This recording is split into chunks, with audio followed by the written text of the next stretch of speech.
Good evening, my friend. I'm glad you've joined me tonight. This is a place for quiet company, where words move slowly and gently, carrying you away from the weight of the day. Tonight, we will wander back to Victorian London, where life was ruled not only by clocks and carriages, but by countless quiet rules. You'll hear of hidden hopes and ordinary routines, of small wishes whispered beneath layers of proper behavior. If you enjoy these journeys, you may softly press like or subscribe so you can return whenever sleep feels far away. And if you'd like, leave a note of where you are listening from, whether by a warm fire, beside a night breeze through the window, or tucked in bed with the hum of a fan. Now, settle deeper, dim the lights, take a slow breath, perhaps sip a little tea if it's near your hand. Let the steady hush of the night wrap around you. Together, we'll step gently into part 1, Quiet Wish. A quiet wish lingers beneath the calm of routine. The story begins not with a cry or a trumpet, but with a small, almost invisible longing. Picture a narrow house on a London street, the soot of coal smoke hanging in the air, the faint clatter of wheels echoing off stone. Within its walls lives a young woman, Jane, her name whispered only in the smallest circle of family. To most of society, she is Miss Wilson, a daughter to be observed, assessed, and judged by every gesture. Her days follow the smooth rhythm of expectation. She wakes beneath heavy quilts, the air crisp and cool, the fire in her grate banked low through the night. The first sound is her maid's knock on the door, polite, restrained, a reminder that life here is lived in layers of formality. And yet, beneath the flannel nightgown buttoned to her chin, there beats the pulse of a girl who sometimes wonders, could there be more than duty? She listens to the distant dogs barking, to a wagon moving slowly in the dawn mist.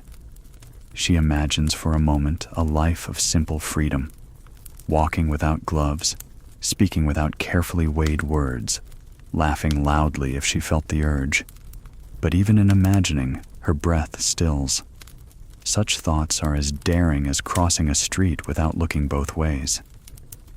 When Mary, the maid, enters with warm water for washing, the quiet wish is folded away like a secret letter never written. Mary pulls open the heavy curtains, letting the gray light spill in. Outside, smoke already rises from chimneys, and men hurry toward their work. Jane's day, however, begins with stillness. She washes her hands, smoothing them over the basin's cold porcelain, and wonders faintly how many women are doing the same at this very moment across the city. She dresses, each layer a reminder of her place. First the simple cotton chemise, then the corset, tightened with care until breath feels like a measured luxury. Petticoats fall into place, the bell of fabric growing wider with each one. By the time she is laced and fitted, she is wearing the shape of respectability. The weight presses down, but her face reveals nothing. At breakfast, her father sits behind a newspaper, rustling it like a shield. Her mother writes letters, pen scratching steadily across the page. They speak of engagements, of neighbors, of church sermons, never of feelings, never of wishes. Jane sips her tea in silence, her gaze on the rising steam. She thinks of how steam curls freely, lifting into the air, while she remains bound by the rim of her cup. After breakfast, needlework waits. The parlor window is smudged with soot, but beyond it she can see a boy pushing a cart, his whistle a faint tune. Jane's fingers trace the thread through linen, stitching flowers in patient rows, each stitch a small discipline, each knot a quiet mark of obedience. Yet inside, she longs for something unstated, unnamed. Perhaps not even love, though she feels its shadow. Perhaps only a moment where she might laugh freely, speak boldly, Live as if the world did not watch. The quiet wish shows itself in the smallest ways. When she glances too long at a page of poetry, when her cheeks warm at the memory of kind eyes at a dance, when she walks a fraction slower in the garden, breathing the air as though it carried promises. She never speaks of it, but it is there. In a world so rigid, even a blush can be an act of defiance. The rules of society are relentless. Morning calls, timed to the minute. Conversations trimmed to safety. Hands hidden in gloves. Thoughts hidden still deeper. Yet Jane, beneath her polite bow of the head, carries a secret current. She wonders, just barely, whether a woman's life might be more than petticoats and polite phrases. This longing does not roar. It does not demand. It hums quietly, like a string touched by a bow, vibrating beneath the surface. And though no one else may hear it, Jane feels it with every careful breath. It is the beginning of her story, and perhaps of ours tonight. A gentle reminder that even in a world ruled by propriety, the heart dares to imagine. London's gray dawn wakes the house with gentle sounds. The morning in Victorian London never burst into brilliance. It crept instead, slow and muted, through the smoke-stained air that hovered above rooftops and chimneys. In this house, on a narrow street not far from the steady murmur of carriage wheels, dawn arrived not with golden rays, but with a pale, tired gray, as if the sun itself had been smudged by soot. Inside, the silence of night surrendered carefully to the rhythm of servants' footsteps. Somewhere below, a grate was stirred, and the hollow cough of a poker against iron echoed faintly upward. A maid's voice, hushed but firm, called to another across the hall. Even the house's awakening carried the same restraint as its people. Quiet, measured, never careless. For Jane, the young woman of the house, these sounds were as much a part of her life as her own breath. She knew the exact moment the first carriage would pass the window, wheels clattering across uneven cobblestones. She knew when the milkman's knock would come at the door, steady as church bells. She knew that her father, punctual as the rising sun, would settle at the head of the table with his paper before she descended. But this morning, Jane lingered a little longer by her window, watching. The glass was cool beneath her fingertips, thin as a shell, smeared faintly with soot that blurred the outlines of the street below. She could see the fog gathering, not thick enough to hide the world, but heavy enough to soften it. A man in a bowler hat hurried past, his breath visible in the air. A woman with a basket moved slowly, her skirt damp at the hem. The city smelled of coal. Always coal. Smoke seeped through every crack, even here in the bedroom, where a fire had burned low through the night. Yet mingled with it came the faint sweetness of a nearby bakery, where loaves were drawn steaming from the oven to meet the day's first customers. It was in these contrasts, smoke and sweetness, chill and comfort, that Jane's life seemed suspended. Mary, her maid, entered with a small bow. "The water is ready, miss." Her voice was soft, as though reluctant to disturb the fragile balance of morning. Jane nodded, and together they began the daily ritual.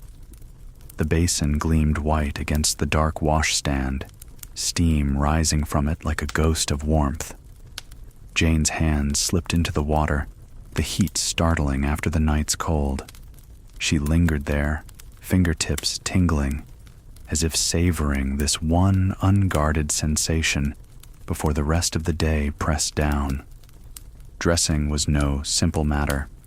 Each garment carried meaning, each layer both shield and signal. The chemise first, its cotton plain but clean. Then the corset, pulled tight until her ribs seemed to protest. Mary's hands moved with the certainty of long practice, drawing the laces with a firm tug that made Jane's breath shallow. Petticoats followed, the fabric brushing her ankles like whispers. At last came the dress, chosen for morning propriety, modest yet structured, its color a subdued blue that would neither startle nor offend. When Jane studied her reflection, she saw not merely herself, but the composite image of expectation. Smooth hair drawn back, no stray tendril left to speak of carelessness, a collar high enough to shield her throat, for bare skin in daylight would be scandalous, gloves ready to slip on before she crossed any threshold. What she saw was a portrait of composure. Yet behind the composed eyes, a thought flickered. Was there ever space for simply being? Downstairs, the house pulsed with ordered motion. The cook's heavy steps in the kitchen, the faint clink of china being laid on the table, the sweep of a broom across the hall tiles. Servants moved like shadows, efficient, almost invisible. Jane sometimes wondered if they carried wishes of their own, or if the endless labor pressed such thoughts away. She suspected they dreamed, too. Dreams of freedom, of warmth, of laughter beyond the echo of corridors. The breakfast room was already alive when she entered. Her father, waistcoat buttoned, newspaper raised, glanced only briefly above the page to acknowledge her. "Good morning." The words were clipped, more ritual than affection. Her mother sat at the other end of the long table, writing with elegant precision, her hand steady even in the pale light. The table itself seemed to groan under its burden. Eggs, porridge, kidneys, toast, butter, jams in small cut-glass bowls. A feast laid out each day, though Jane rarely ate more than a few bites. The corset did not allow indulgence. She cut her toast into neat squares, chewing slowly, sipping tea in between. The silence was filled not with conversation, but with the rustle of paper and the scratch of pen. It was a silence shaped by habit, a silence that allowed no intrusion of tender words. Her mother glanced up only once.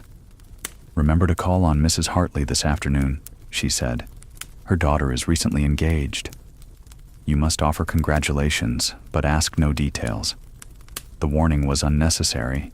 Jane knew curiosity was frowned upon, but still it was given. In this world, even kindness required instruction. Outside, bells rang from a nearby church, their tones softened by fog.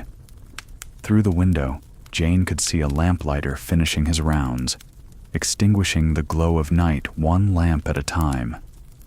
Day had officially begun, and with it came the steady press of obligations, a morning of needlework, an afternoon of visits, an evening of measured conversation, each moment already written before she stepped into it. Yet as she sat, spoon resting idly in her bowl, Jane felt again the quiet pull inside her. It was not rebellion, not something as dramatic as breaking free. It was a simple wondering whether life might hold more than schedules and soft replies, whether there might come a day when she could laugh without restraint, or admit that her heart beat faster when a certain name was spoken. The thought passed like a shadow, as all such thoughts must. She folded her napkin, placed it beside her plate, and rose with practiced grace. Her father did not look up from his paper. Her mother simply nodded, as if dismissing her from a stage. And so Jane moved into the rest of her morning, each step measured, each breath drawn beneath the invisible weight of propriety. What made these mornings remarkable was not what happened in them, but what almost happened. The flicker of a glance at the window, the pause of her hand over a page of poetry, the faint catch of her breath when she remembered the kind eyes of a young man from last season's dance. Such moments lived quietly, unnoticed by the world, but to Jane, they were everything. They were proof that within the strict walls of Victorian routine, her heart still whispered, The city outside continued its slow exhale of smoke and sound. Carriages rattled past, children called faintly in the distance, merchants opened shutters. Within the house, a clock ticked solemnly, marking each second as if to remind her that time itself belonged not to her, but to the order imposed upon her. And still, she carried the wish, silent but alive, into the soft light of morning. Familiar rituals hold steady meaning in small gestures. The house taught its lessons without raising its voice. Every hinge, every teacup, every folded napkin described a path and asked the feet to follow it. Jane learned that path the way a river learns its banks, by touching them again and again until the shape becomes second nature. Morning, once dressed and composed, opened into its first sequence, the quiet inspection. Her mother moved through rooms with a calm that made noise feel like rudeness. A fingertip along a mantel for dust, a glance at the flowers. Are the stems trimmed? The water fresh? The arrangement neither lavish nor bare. Jane walked beside her, not to command, but to witness. That was the rule for daughters, to learn the weight of care by lifting almost nothing. In the hallway, Mary polished the banister, each stroke long and even, a soft rhythm that sounded like breathing. "The wood remembers," she said once, catching Jane's curious look, half embarrassed by her own poetry. "If you polish the same way, it stays kind to the hand." Jane smiled at that, an idea that felt true in more places than a stair rail. In the parlor, the fire's embers were coaxed into a modest flame. Not too lively. Lively fires suggested a household that chased comfort too eagerly. The chairs were set at angles that invited conversation, but discouraged lounging. The piano's fallboard was dusted, then lowered with a whisper. On the side table, the decanter of sherry stood like a quiet uncle who never interrupted, but approved of everything done properly. Rituals took hold of the smallest actions. Jane learned how to stand when addressed, weight centered, shoulders open, hands lightly nested, gaze attentive but never fixed. She learned the delicate ceremony of gloves, to draw them on without tugging, to remove them by pinching each fingertip and rolling them back as if peeling a petal from a flower. In company, a lady never turned a glove inside out. Disorder, even of lining, was a little impropriety. Needlework filled the mid-morning. The hoop, the linen, the silk threads kept in a small box that clicked shut like a secret. Jane's stitches had become fine through practice, though now and then the needle kissed her fingertip. The first time she bled over a white cambric square, the shock felt enormous, like thunder behind a curtain. Mary brought lemon juice and salt to lift the stain. "No one will know," she said, dabbing with care. But Jane knew, and the tiny imperfection left an invisible mark in her memory, a reminder that even gentle arts could draw a little blood. She pressed the pad of her finger until the sting steadied and went on. Letters were answered at a small escritoire near the window. Jane's hand moved in loops and careful lines, the pen nib whispering along. She replied to a cousin's news, to an invitation from Mrs. Hartley, to a thank you that must itself be thanked. Each sentence was a measured bow. One did not hurry in ink. The blotting paper took an imprint of every phrase, a shadow script beneath the proper one, like the thoughts Jane did not write. At 11, the bell in the hall reminded the house about callers, whether or not callers arrived. The calling card tray by the door, a small silver stage, displayed the day's audience. Mr. and Mrs. Hartley, Miss Charlotte Hartley, Mrs. Pembroke, a pair of cousins. Some cards had turned down corners, signaling intentions and histories only the butler could decode. Jane was allowed to examine them, never to comment. Another rule: The mouth holds less than the mind. Once, while adjusting the cards, Jane caught her reflection in the hall glass. For a moment, she imagined the glass as a second London, where the same rules breathed a softer air. In that world, perhaps she could say aloud how the piano felt under her hands when the right phrase found her, or how the city smelled different after rain. The butler's discreet cough loosened her from the daydream. She set the last card square with the others and stepped back. There was practice at the piano, 1 hour, not a minute more. Jane touched the keys with respect, as if they belonged to someone very old and dear. Scales first, the quiet ladder that never led anywhere except back to the beginning. Then a movement of Mozart, then Mendelssohn, then a modest English air. She kept her expression smooth, her shoulders level, her wrists floating. Feeling was allowed, but only if it left no trace on the face. Once, a note cracked under her finger, just a breath's width of wrong, and the sound startled her like a dropped dish in a quiet room. She placed the measure again with exactness and moved on. The lesson lived. Even music must apologize softly and continue. Midday tea had its script. The tray, cloth, cups. The pot warmed before the leaves went in. Water at a small boil rather than a rolling one. 3 minutes steeped. Milk first or milk after, depending on the guest's known preference. Her mother's hand lifted the pot with the steadiness of someone who had poured peace 1,000 times.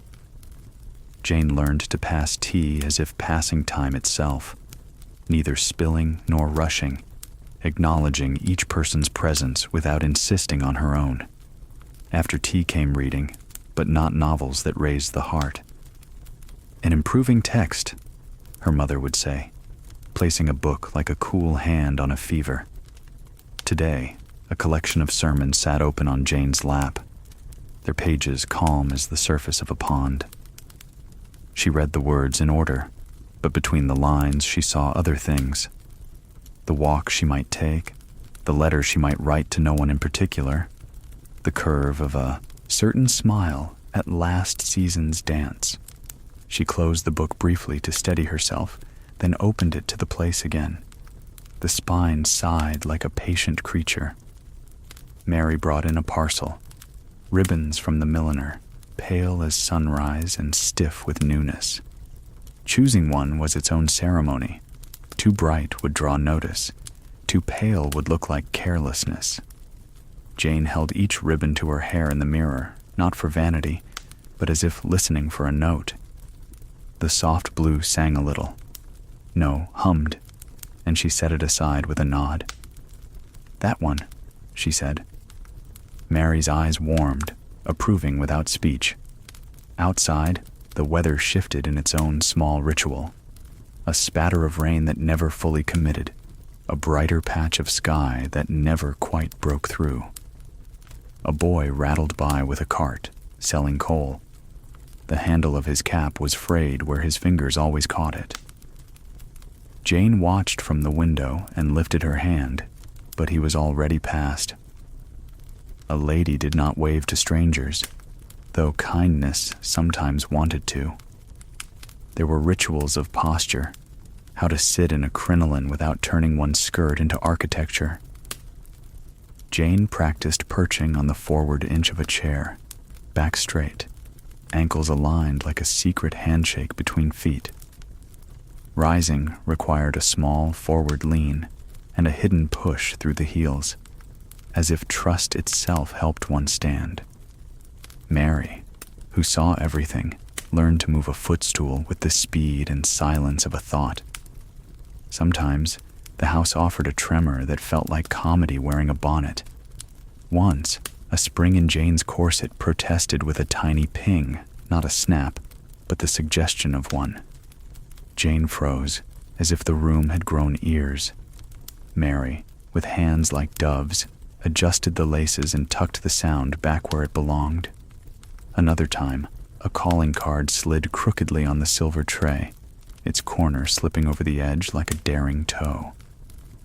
The butler rescued it with the solemnity of a priest saving a page from the fire. No one laughed. The humor lived at a low flame, warming secretly. When Jane walked in the garden, ritual followed her steps. She measured the path by breaths, by the crunch of gravel underfoot, by the way a hedgerow admitted a bird, just one, and swallowed its song again. Gloves on, parasol angled, eyes lowered when passing a gentleman over the fence line. A nod, nothing more. Even the sun bowed to the rules, visiting politely through clouds rather than flooding in. After the walk, she removed her bonnet as if waking someone, not a hat, but a companion that had kept her respectable. Pins were counted. Never lose a pin. A lady's hair is a promise of order. Each strand smoothed into its appointed place, each curl tamed without cruelty. In the glass, Jane caught the smallest brightness at the corner of her mouth, the ghost of a smile without a reason she could speak. It faded, as morning light does, but it had been there. The household ledger appeared before luncheon.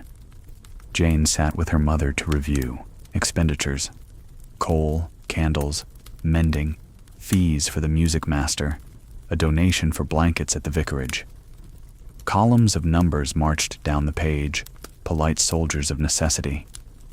Jane added a sum, carried a figure, and crossed a 7 with a steady line. She liked the mercy of arithmetic. When you did it right, it allowed no argument. Luncheon itself moved like a small tide in and out, a soup that did not stain, a fish that did not offend, bread that broke softly. Conversation pooled and thinned. Her father mentioned an acquaintance. No judgments, merely weather in human form. Her mother observed the blooms in Kensington Gardens. The gardener there, it was said, had a touch like rain. Jane folded her napkin precisely into a triangle. Somewhere inside her, amusement lifted its head at the delicate seriousness of it all, then lay down again. The afternoon brought preparations for the day's call. The visiting card case, a slim book of identity, slipped into Jane's handbag. She rehearsed the phrases that made a social bridge without inviting weight to cross it. We were so pleased. Such excellent news. The music last evening was accomplished. Each sentence offered a small, respectful space and then stepped aside. The trick was to be sincere without trespassing. With her cloak on and bonnet set, Jane paused at the threshold. Ritual required a final glance. At the line of her glove, at the patient drape of her skirt, at the calm of her face. Mary stood by with the faintest smile, the kind friends share when words are not useful. "You look very well, miss," she said. In this household, well was highest praise. The door opened to a street that had also been practicing all morning. A cabman's call that rose and fell. A shopkeeper's broom drawing a rectangle of cleanliness around his stoop. A cat selecting a windowsill as if signing a document. Jane stepped into the day as one joins a dance already begun. A lady walked neither fast nor slow. She moved at the pace of listening. On the way, her mother spoke of small things that were in fact large. The order in which to enter a room, the precise moment to speak a congratulation, the art of never appearing first to leave even when one must be among the first to go. 15 minutes, her mother murmured, as if naming a saint. Not 14, not 16, time itself bent to civility. They arrived at Mrs. Hartley's door precisely upon the hour that was not morning yet called such by tradition. The butler received their cards as if receiving news from a quiet country where everyone behaved. In the drawing room, chairs were placed with conversational geometry, and the light made lace of the curtains. Charlotte's cheeks held the fresh color of change. Engagements suited her like spring suits a tree. What followed was a dance of sentences that touched and retreated. Jane admired a vase, acknowledged the news, declined the details that would imply appetite. Her mother asked, after health, but not after happiness. Tea arrived in cups thin as shells. The steam drew momentary veils that made everyone kinder to look at. In the corner, a clock performed its duty without pride. Jane noticed the tiny things that composed approval. The way Mrs. Hartley's eyes softened when she looked at her daughter. The way Charlotte's hand rested lightly on the arm of the chair, as if the future were a bird she hoped would not startle. When laughter happened, it did so in small, well-bred portions. Nothing rolled, nothing spilled, and yet warmth gathered, not as heat, but as a steady temperature that made staying possible, even pleasant. 15 minutes passed with the certainty of the tide. Her mother's glance, a whisper of a nod, was the signal to rise. There was gratitude expressed as if it belonged to the house rather than to people. Cards folded back into their case. Outside again, the air met them with the same coolness it had offered before, as if to prove that time moved, but climate persisted. Walking home, Jane felt the usefulness of ritual. It steadied the day, held its corners, made a frame for everything that would otherwise blur. Inside that frame, however, lived a softness she could not dismiss. The way a word, well, could lift the heart. The way a ribbon chosen with care could feel like a vote of confidence. The way a servant's quiet pride in a polished stare could lend her own dignity a different shine. Back in the parlor, evening not yet begun, Jane returned the card case to its drawer and set her bonnet in its box. The house exhaled. Down the corridor, the piano waited, its keys like the small bones of a promise. Jane rested her hand on the lid and felt, not a command, but an invitation. Ritual had carried her through the day without bruising. Within it, there remained a space where the heart might later speak. Somewhere overhead, a floorboard creaked, the gentle complaint of timber that had seen too many winters. The sound made her smile. Even the house had its small aches. Even the house admitted them politely. Jane sat near the window as the light thinned toward evening and threaded a new needle. The linen lay ready, and the pattern was simple. Leaves and 3 small buds, not yet flowers. She liked that. Not yet, she thought, and the words felt restful rather than urgent. When the first stitch went in, the cloth resisted, then yielded, as cloth always does. Her hand moved, not with speed, but with a competence that kindness had taught. Ritual, she realized, was not a cage so much as a rhythm, and rhythm was a kind of mercy. People who kept it together could keep each other. Perhaps that was why even her hidden wish did not rage against it. Wishes, too, could learn to breathe in time. Rules pressed gently, shaping every word and glance. The house rested in an early afternoon calm, a pause between duties. Yet even in stillness, rules wove themselves through every gesture, an invisible net that kept everyone moving in their allotted patterns. Jane sat by the parlor window, a square of needlework balanced lightly in her lap. Her hand rose and fell with the thread, but her mind drifted elsewhere. To live in London, society was to breathe etiquette with every lungful of coal-thickened air. There was no corner free of it. A glance held too long, a smile offered too quickly, even the angle of a bonnet brim. All these could tip the balance between respect and gossip. It was not fear that kept Jane still, but training, layered into her since childhood. She had learned, without being told outright, that silence spoke most safely. Her mother entered the parlor with her usual grace, carrying the faint scent of lavender water. She lowered herself into a chair opposite Jane, her posture a textbook of composure. "Remember," she said, her voice level, "when speaking of Charlotte Hartley's engagement, offer no opinions. Approval is polite. Details are vulgar." Jane nodded, letting the words settle like dust on polished wood. She already knew. But knowing did not excuse her from hearing the rule again. Conversation, in this world, was a narrow bridge over a swift river. Too light a step, and one seemed frivolous. Too heavy, and the bridge cracked beneath the weight of curiosity. So Jane practiced responses that were neither warm nor cold. "How pleasant. Quite suitable. We were delighted." Each phrase like a well-polished coin, exchanged but never spent. Even laughter had boundaries. A chuckle could pass if muffled. A burst was improper. At a dinner the week before, a gentleman had told a story about a runaway goose at a market.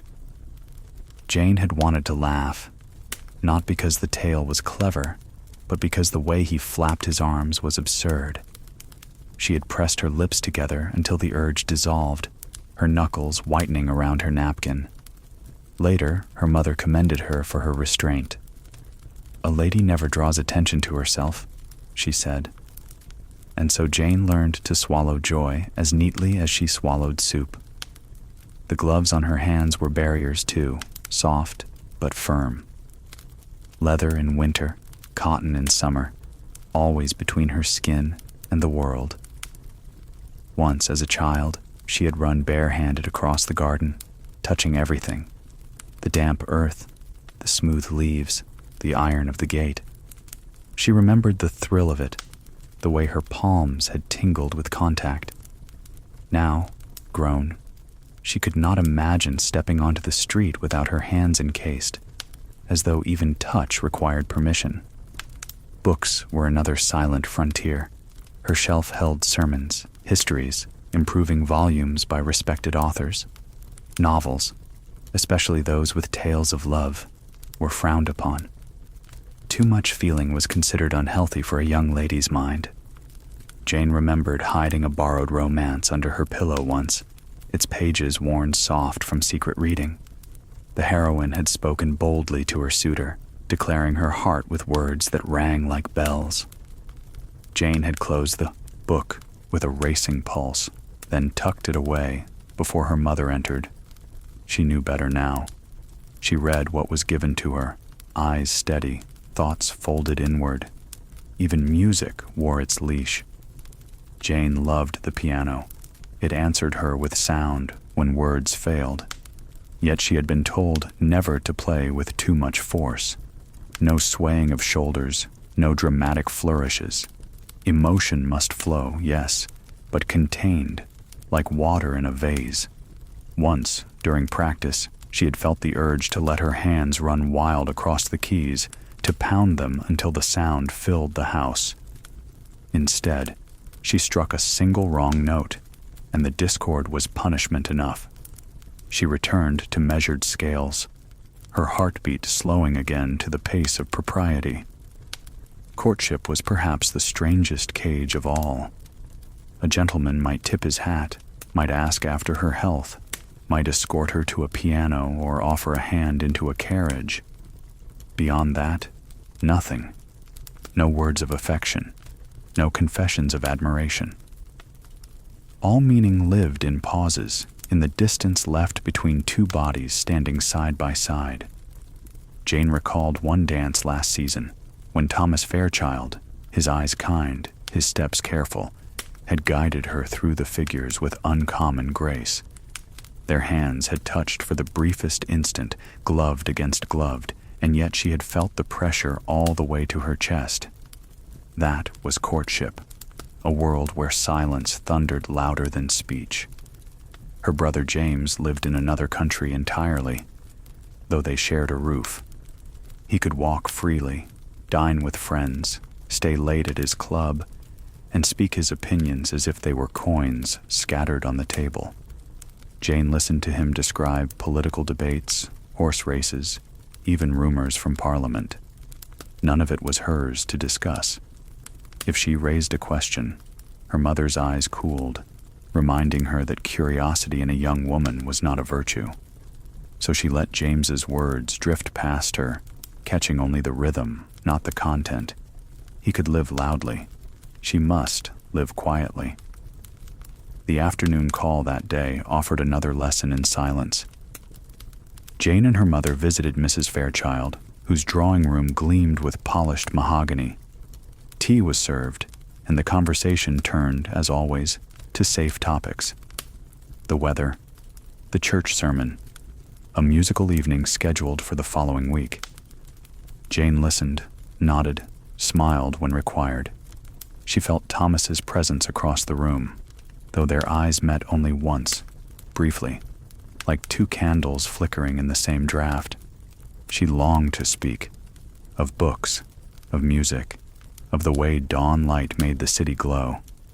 But the rules pressed her lips shut. Instead, she remarked politely on the flavor of the tea. On the carriage ride home, her mother offered quiet praise. "You comported yourself admirably." Not a hint of eagerness. That is how a lady maintains her reputation. Jane looked out at the fog-dimmed lamps of the street, her hands folded neatly in her lap. Inside, a question trembled. If eagerness was a fault, how could love ever begin? She did not ask. She only nodded, her face smooth as the window glass. The barriers grew thicker in the evening hours. At dinner, her father spoke of business, her mother of charity. Jane listened, offering only small acknowledgments. When she reached for bread, she remembered to take only the nearest slice. When she sipped her wine, she did so slowly, careful never to finish before the men at the table. Afterward, the family moved to the drawing room. Jane stitched in silence while her father and brother smoked cigars in the study. The air smelled faintly of tobacco, drifting under the door like a forbidden cloud. That night, undressed at last, her body felt lighter without the corset, but the silence remained. Even in bed, with no eyes upon her, she did not let herself sigh too loudly or laugh at the memory of something amusing. The rules had settled into her bones. She closed her eyes and whispered a single word. Not a prayer, not quite a hope, but a breath of longing. Freedom. Then she slept, as silently as she had lived the day. Sometimes another life shows us our own more clearly. The fog had begun to lift by mid-morning, though London never truly shed its veil. The lamps along the street still glowed faintly in daylight, halos softened by mist. Jane stood at the window, watching the blurred outlines of figures passing. Each person moved with purpose, yet hidden in their faces, she imagined stories untold. A carriage rumbled past, its wheels cutting tracks into the damp road, and for a moment she saw herself mirrored in the glass, her own figure layered over the blurred lives outside. Reflection had a way of finding her when she was least prepared. The idea of a mirror in Victorian society did not always involve glass.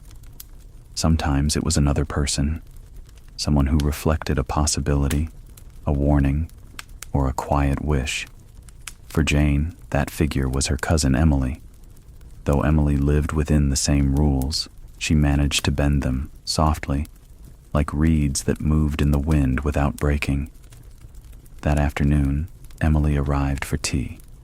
The two young women sat in the drawing room, porcelain cups steaming between them, while Jane's mother busied herself with correspondence in the corner. Emily leaned close and whispered, "You look pale, Jane. Has the season been unkind?" Jane smiled faintly. "It has been orderly." A safe word, orderly, meaning dull, meaning nothing had been permitted to grow beyond the lines. Emily raised an eyebrow, her eyes dancing. "Order is respectable." but it leaves little room for joy. She stirred her tea, the spoon clinking softly against china. Last week I read a book, an actual novel, hidden beneath my mattress, would you believe? Full of impossible passions and ruinous choices. I don't admire the heroine's decisions, but I admire that she had the courage to make them. Jane's heart tightened. To hear such words spoken aloud felt dangerous, like standing too near the edge of a high bridge. Yet she envied Emily's candor. "Were you not afraid your mother would find it?" she asked. Emily laughed quietly. "Of course. But fear and delight share the same heartbeat, don't they?" It struck Jane then. Her cousin was not careless. She was deliberate, but bold within that deliberation.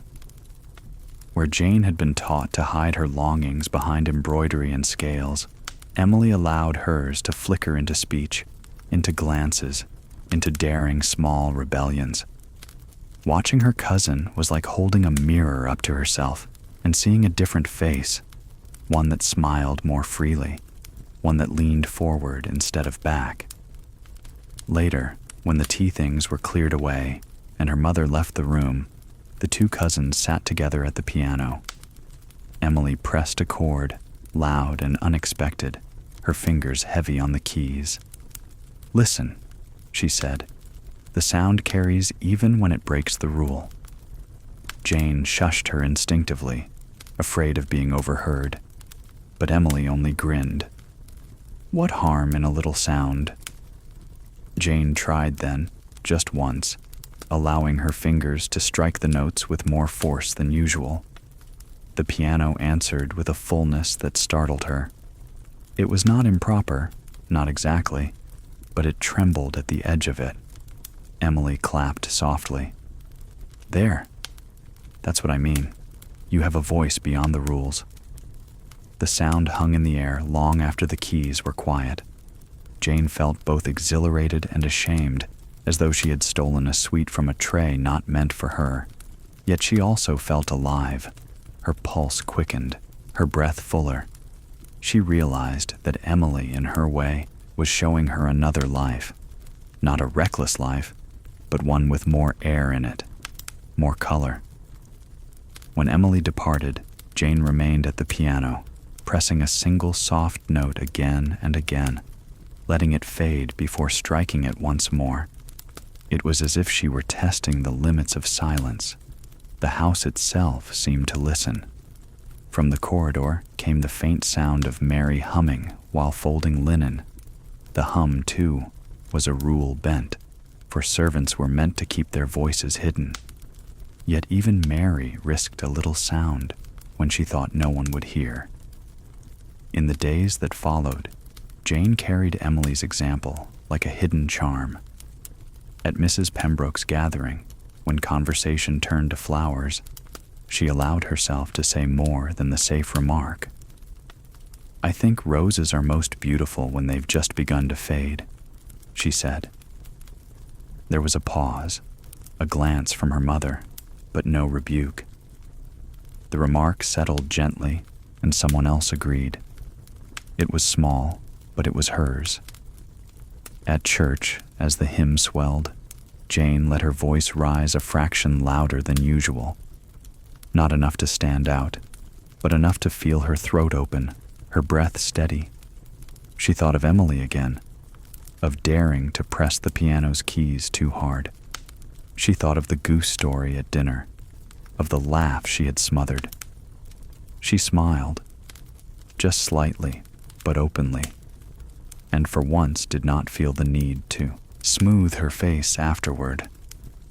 The reflection Emily offered was not of defiance, but of possibility.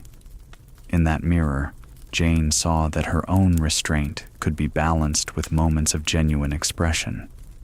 She need not abandon her composure, but she could allow cracks of warmth, of humor, of truth.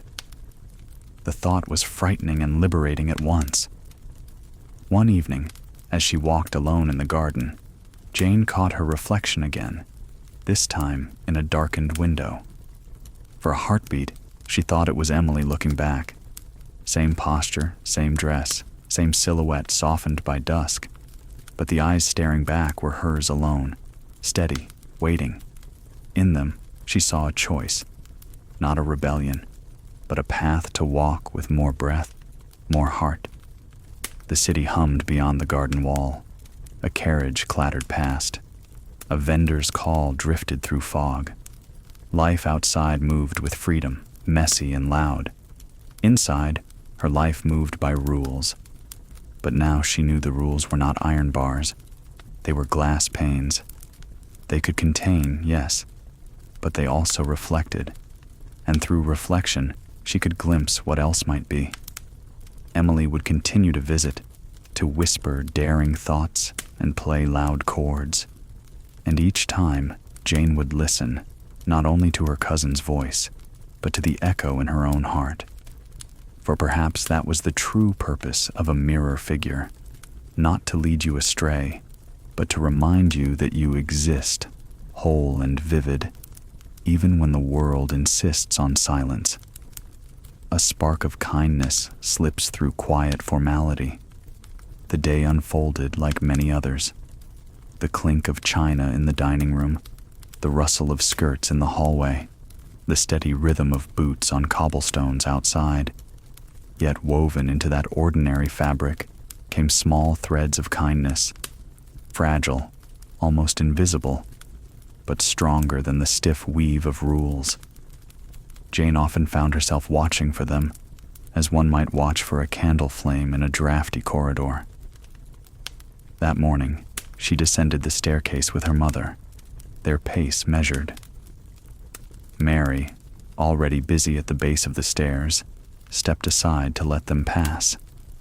In her hands was a tray of polished silver, gleaming faintly in the pale light.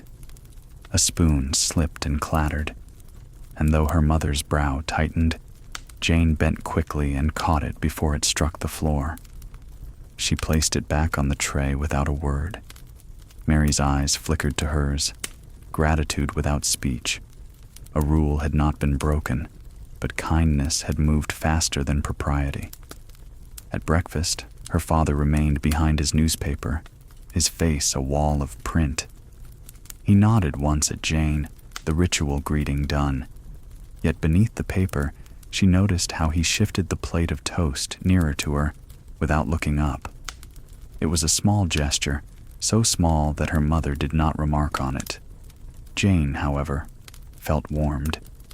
Even her father, stern as a ledger, found ways to express care without disturbing the order of the meal.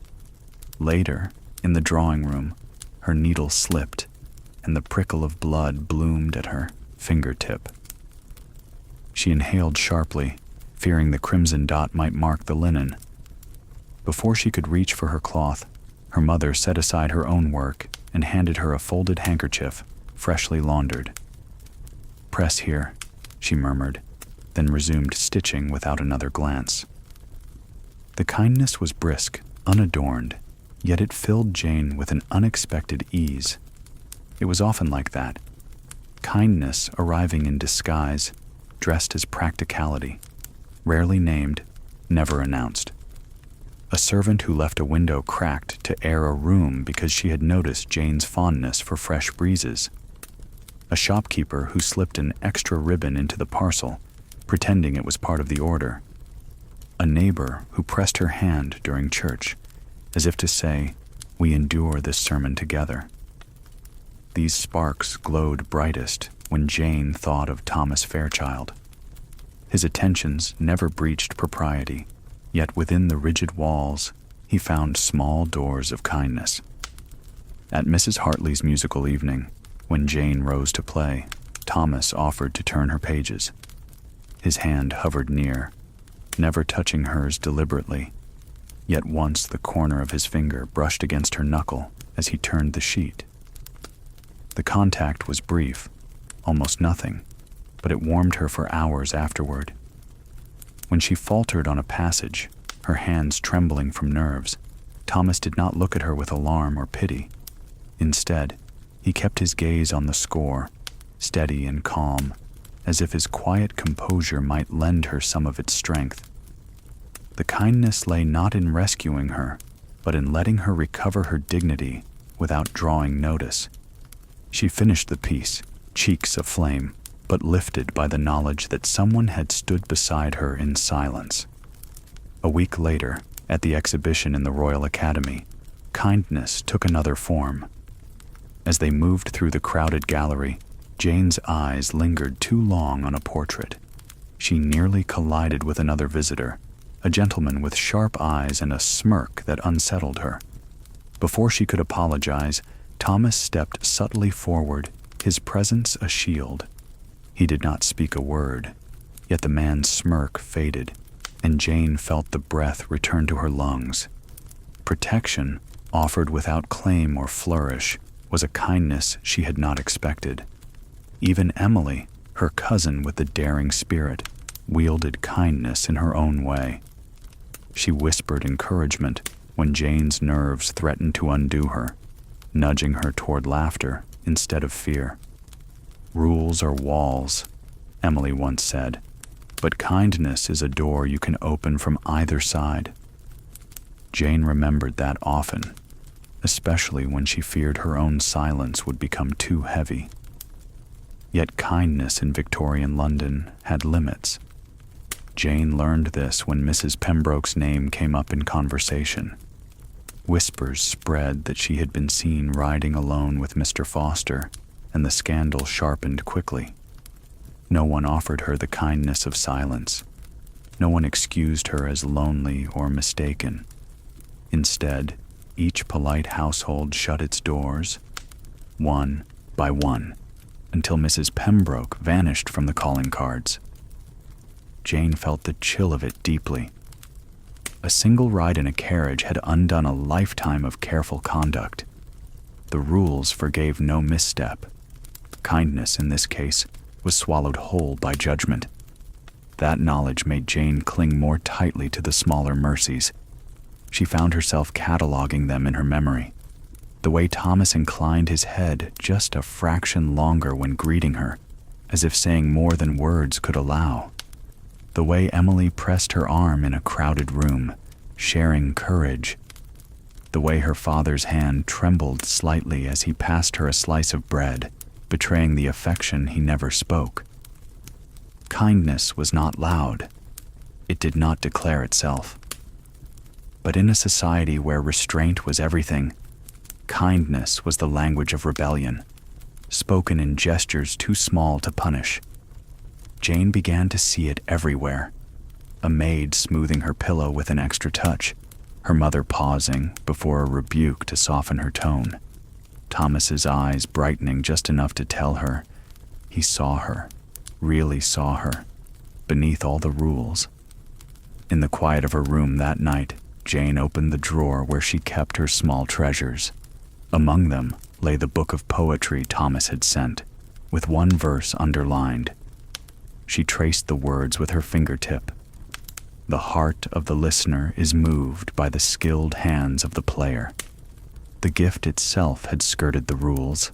It was not proper for an unmarried gentleman to send such a token, but the kindness within it outshone the risk. She pressed the book to her chest, feeling the steady beat of her own heart, and allowed herself to breathe freely. Perhaps that was the true key. Not grand gestures or spoken confessions, but small acts of recognition, offered when least expected. In a world where silence ruled, kindness became music, quiet, persistent, and impossible to ignore. Silent barriers weigh heavier than spoken words. The rhythm of London life beat on, muffled but insistent, like the ticking of a great unseen clock. Each day settled into its pattern: visits, meals, correspondence, the piano. And yet within the steady cadence, Jane felt a slow tightening, as though the very air were drawing taut. What weighed most heavily on her was not what anyone said aloud, but what remained unsaid. Rules had always pressed close, but now they seemed to loom larger. At dinner, When her father mentioned that Thomas Fairchild had joined his banking associates in some new venture, Jane's pulse quickened. She wanted to ask about it, to hear more about his world, to show her interest. Yet her mother's steady eyes across the table silenced her. Curiosity in a young lady was not virtuous. Eagerness was unbecoming. So Jane lowered her gaze and buttered her bread, each motion hiding the words she longed to release. In the mornings, she worked her needlepoint by the window. The thread moved smoothly through linen, but her mind wandered, circling thoughts she dared not name. Sometimes, she caught her reflection in the glass, a young woman with downcast eyes, lips pressed together. She thought of Emily, bold enough to let laughter spill or to whisper forbidden tales, and she wondered how her cousin bore the weight more lightly. For Jane, each unspoken thought was like a stone slipped into her pocket, invisible to others but heavy with every step. The pressure built most acutely in moments with Thomas. Their encounters, though proper, brimmed with unsaid meanings. At a musical evening, he handed her a sheet of music, his fingers brushing hers. The touch was fleeting, shielded by the excuse of paper, but in that instant, she felt as though the entire room had tilted. Yet propriety demanded she neither blush nor smile too freely. She nodded, calm, as if the contact had been nothing. The silence afterward, filled only with the polite applause of others, rang louder than any conversation. Another afternoon, at the Royal Academy, Thomas asked softly if she enjoyed painting. Jane's heart leapt. Here was an opening, a chance to speak of her small watercolors, her private moments with brush and color. But her mother's presence nearby, her ear attuned to every word, forced Jane's reply into modest restraint. Merely as an amateur, she said, her tone even, her eyes cast down. She wanted to say more, that she painted dawnlight on rooftops, that she tried to capture the fleeting glow of fog in lamplight, but the words remained locked. She saw the flicker of disappointment in Thomas's eyes before he masked it with composure. Silence had stolen another chance. The silence did not only govern romance, it ruled friendships too. When Charlotte Hartley, newly engaged, sat beside Jane during a visit, her face glowed with joy. Jane wished to ask, "Do you love him? Do you feel afraid? Are you happy?" But such questions were forbidden. Instead, she offered the safe phrase, "How well you look." Charlotte smiled politely, but something in her eyes hinted at loneliness. Two young women side by side, each cloaked in words they could not speak. Even the servants lived under its shadow. Jane once caught Mary humming softly while folding linen, the tune half-formed, wistful. But when Mary noticed Jane in the doorway, she stopped at once, her face smoothing into neutrality. Jane longed to tell her, "Continue, please, I enjoyed it." Yet again she said nothing, for such familiarity blurred boundaries. The silence stretched, and Mary lowered her head, resuming her work without song. The silent climax came not with an argument or scandal, but with a gathering at Mrs. Fairchild's home. The drawing room brimmed with guests, their voices a careful blend of polite chatter. Jane sat near the piano, Thomas across the room. For a moment their eyes met, and something passed between them, recognition perhaps, or longing. The moment stretched, fragile, filled with meaning unspoken. Then another guest intercepted Thomas with a remark, and the spell dissolved. Jane smiled faintly at her teacup, hiding the ache in her chest. The irony was cruel. Silence protected reputations, yet it also starved connections. Jane carried words within her, phrases that beat against her ribs like birds against glass. She imagined whispering them aloud. "I am afraid. I wish to know you better.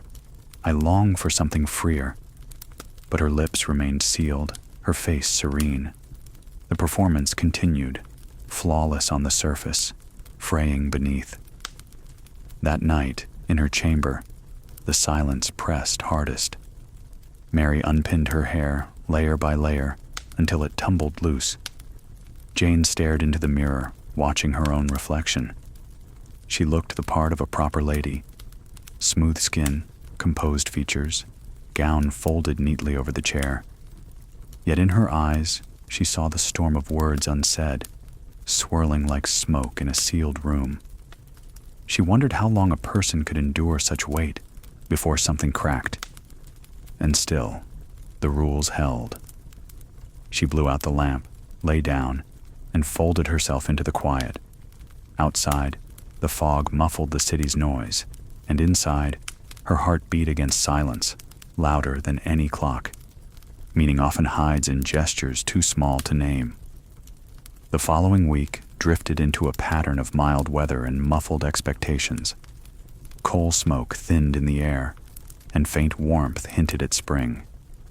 In such a season, change whispered through small things, hardly noticeable unless one learned to look closely. Jane had become attuned to these whispers. She lived in a world where rules silenced the obvious, but meaning leaked through subtler cracks. A glance held an extra heartbeat, a hand lingering near the edge of a teacup, a sentence shaped with just enough softness to suggest something unsaid. Each day began as all days did, with Mary's quiet knock at her chamber door, the scrape of curtains pulled back, the wash of pale light over the floorboards. Jane dressed in layers that narrowed her waist and widened her skirts until she was again sculpted into the role society demanded. Yet when she looked into the mirror, she no longer saw only a figure of propriety.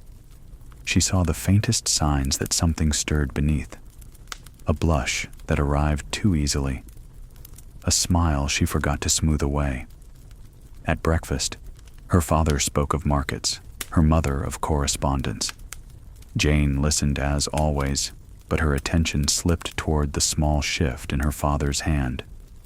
When he passed her the sugar bowl, he did so with a slight pause, almost as though he considered her taste. She had never noticed it before.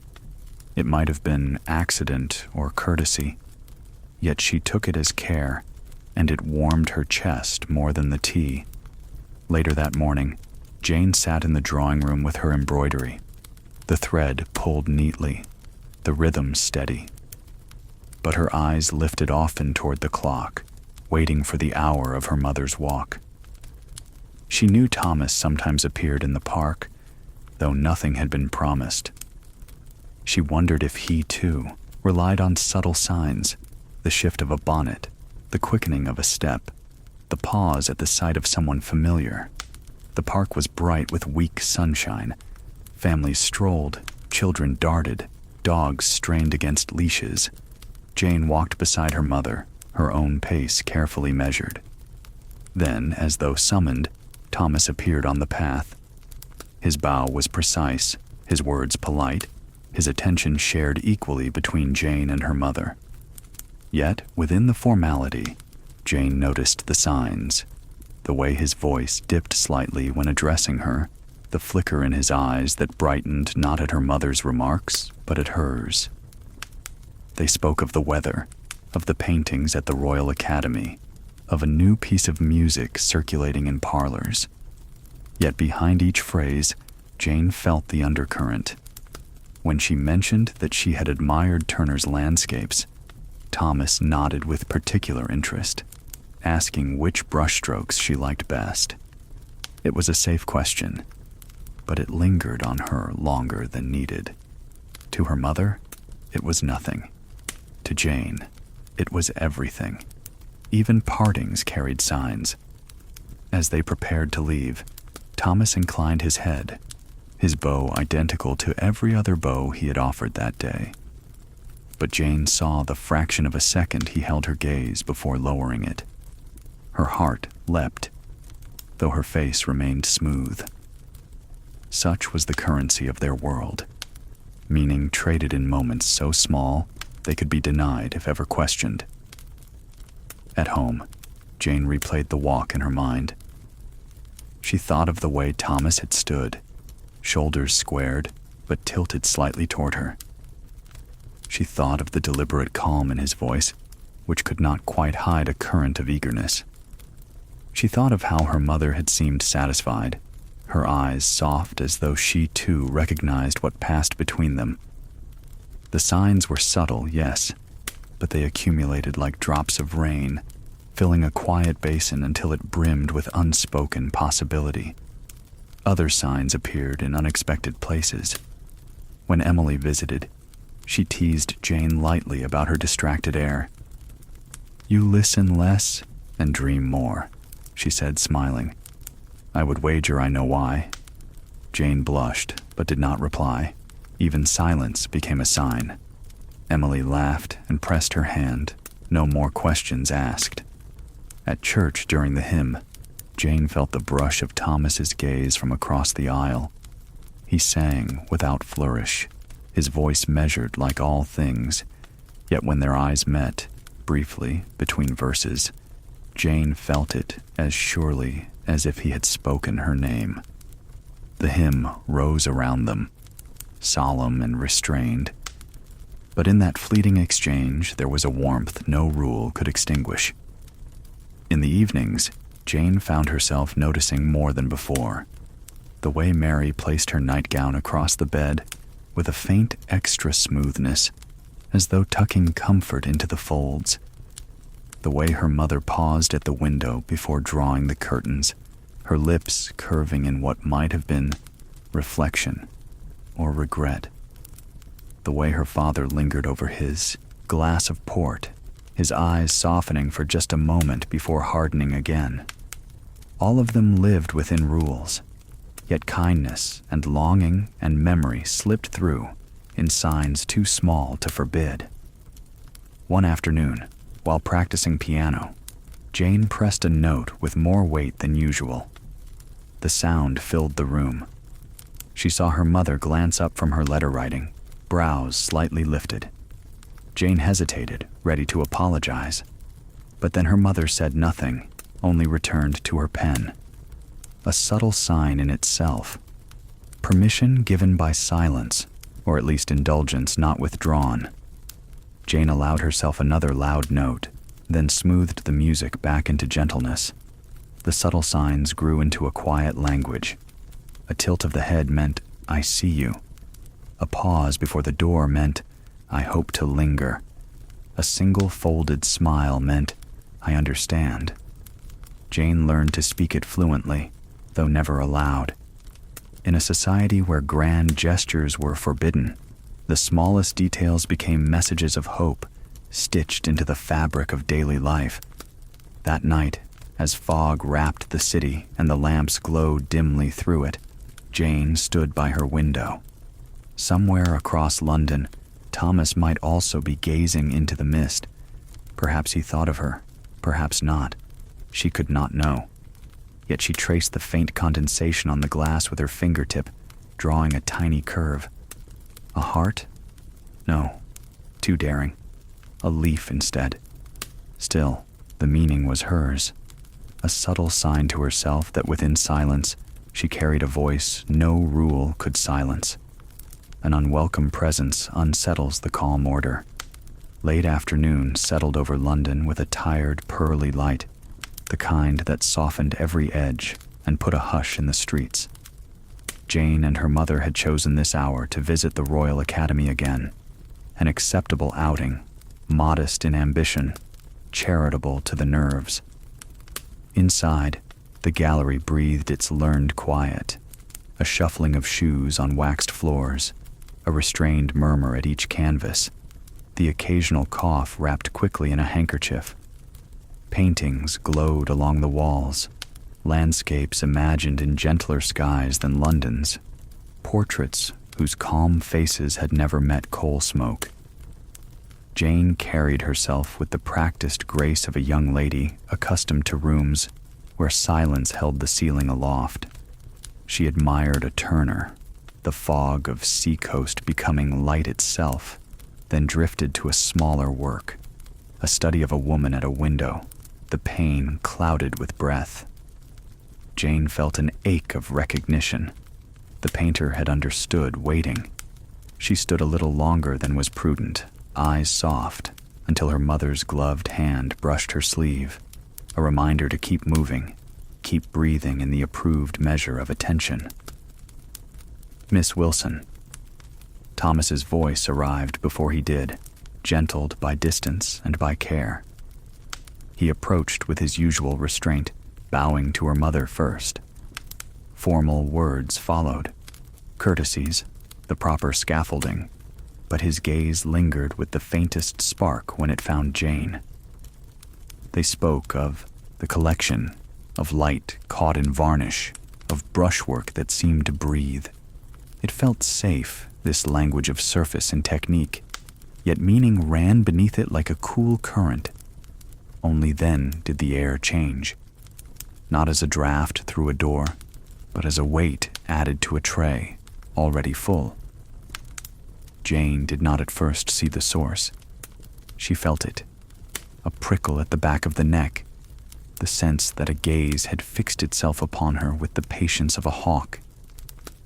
She turned, and Lord Barrington emerged from the crowd as if the shadow had decided to grow a body. He was not a large man, but his presence entered a room in front of him. The line of his mouth had the practiced curve of a smile that did not ask permission. His eyes assessed rather than met. The cut of his coat was perfect. The angle of his hat brim suggested long practice in appearing careless. Jane had heard the name, of course.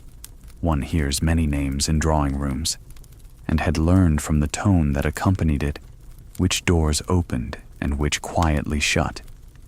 She shifted her gaze to neutral, and in that brief delay, Thomas stepped imperceptibly closer, an inch, no more, the way a wall moves when wind rises.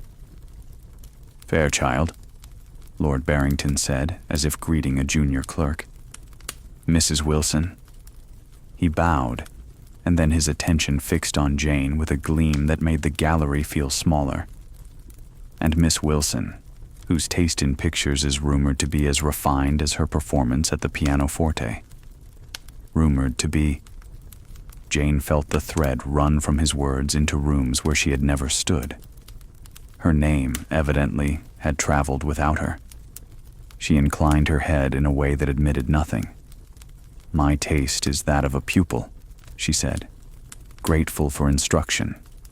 It was the safest sentence she knew. Her mother's posture approved. Thomas's voice cooled a degree. "We were just considering Turner's Weather," he said.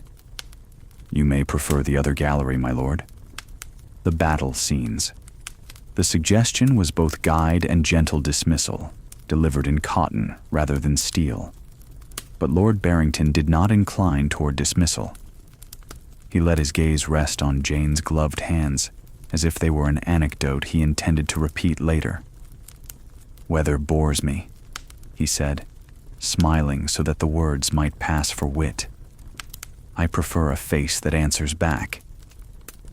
He took a small step nearer, the space of one tile on the floor, no more than the etiquette of crowding allowed. The gallery's hush pressed closer. Even the scraped whisper of a distant shoe seemed to listen. In another world, one with fewer rules, Jane might have taken a step behind her mother or turned her body fully toward Thomas. Here, she moved only a fraction, aligning her shoulders with her mother's, an angle of belonging. She felt the protection in formation. Mother, daughter, suitor-shaped friend. The arrangement itself said what words must not. "What did you think of the storm scene?"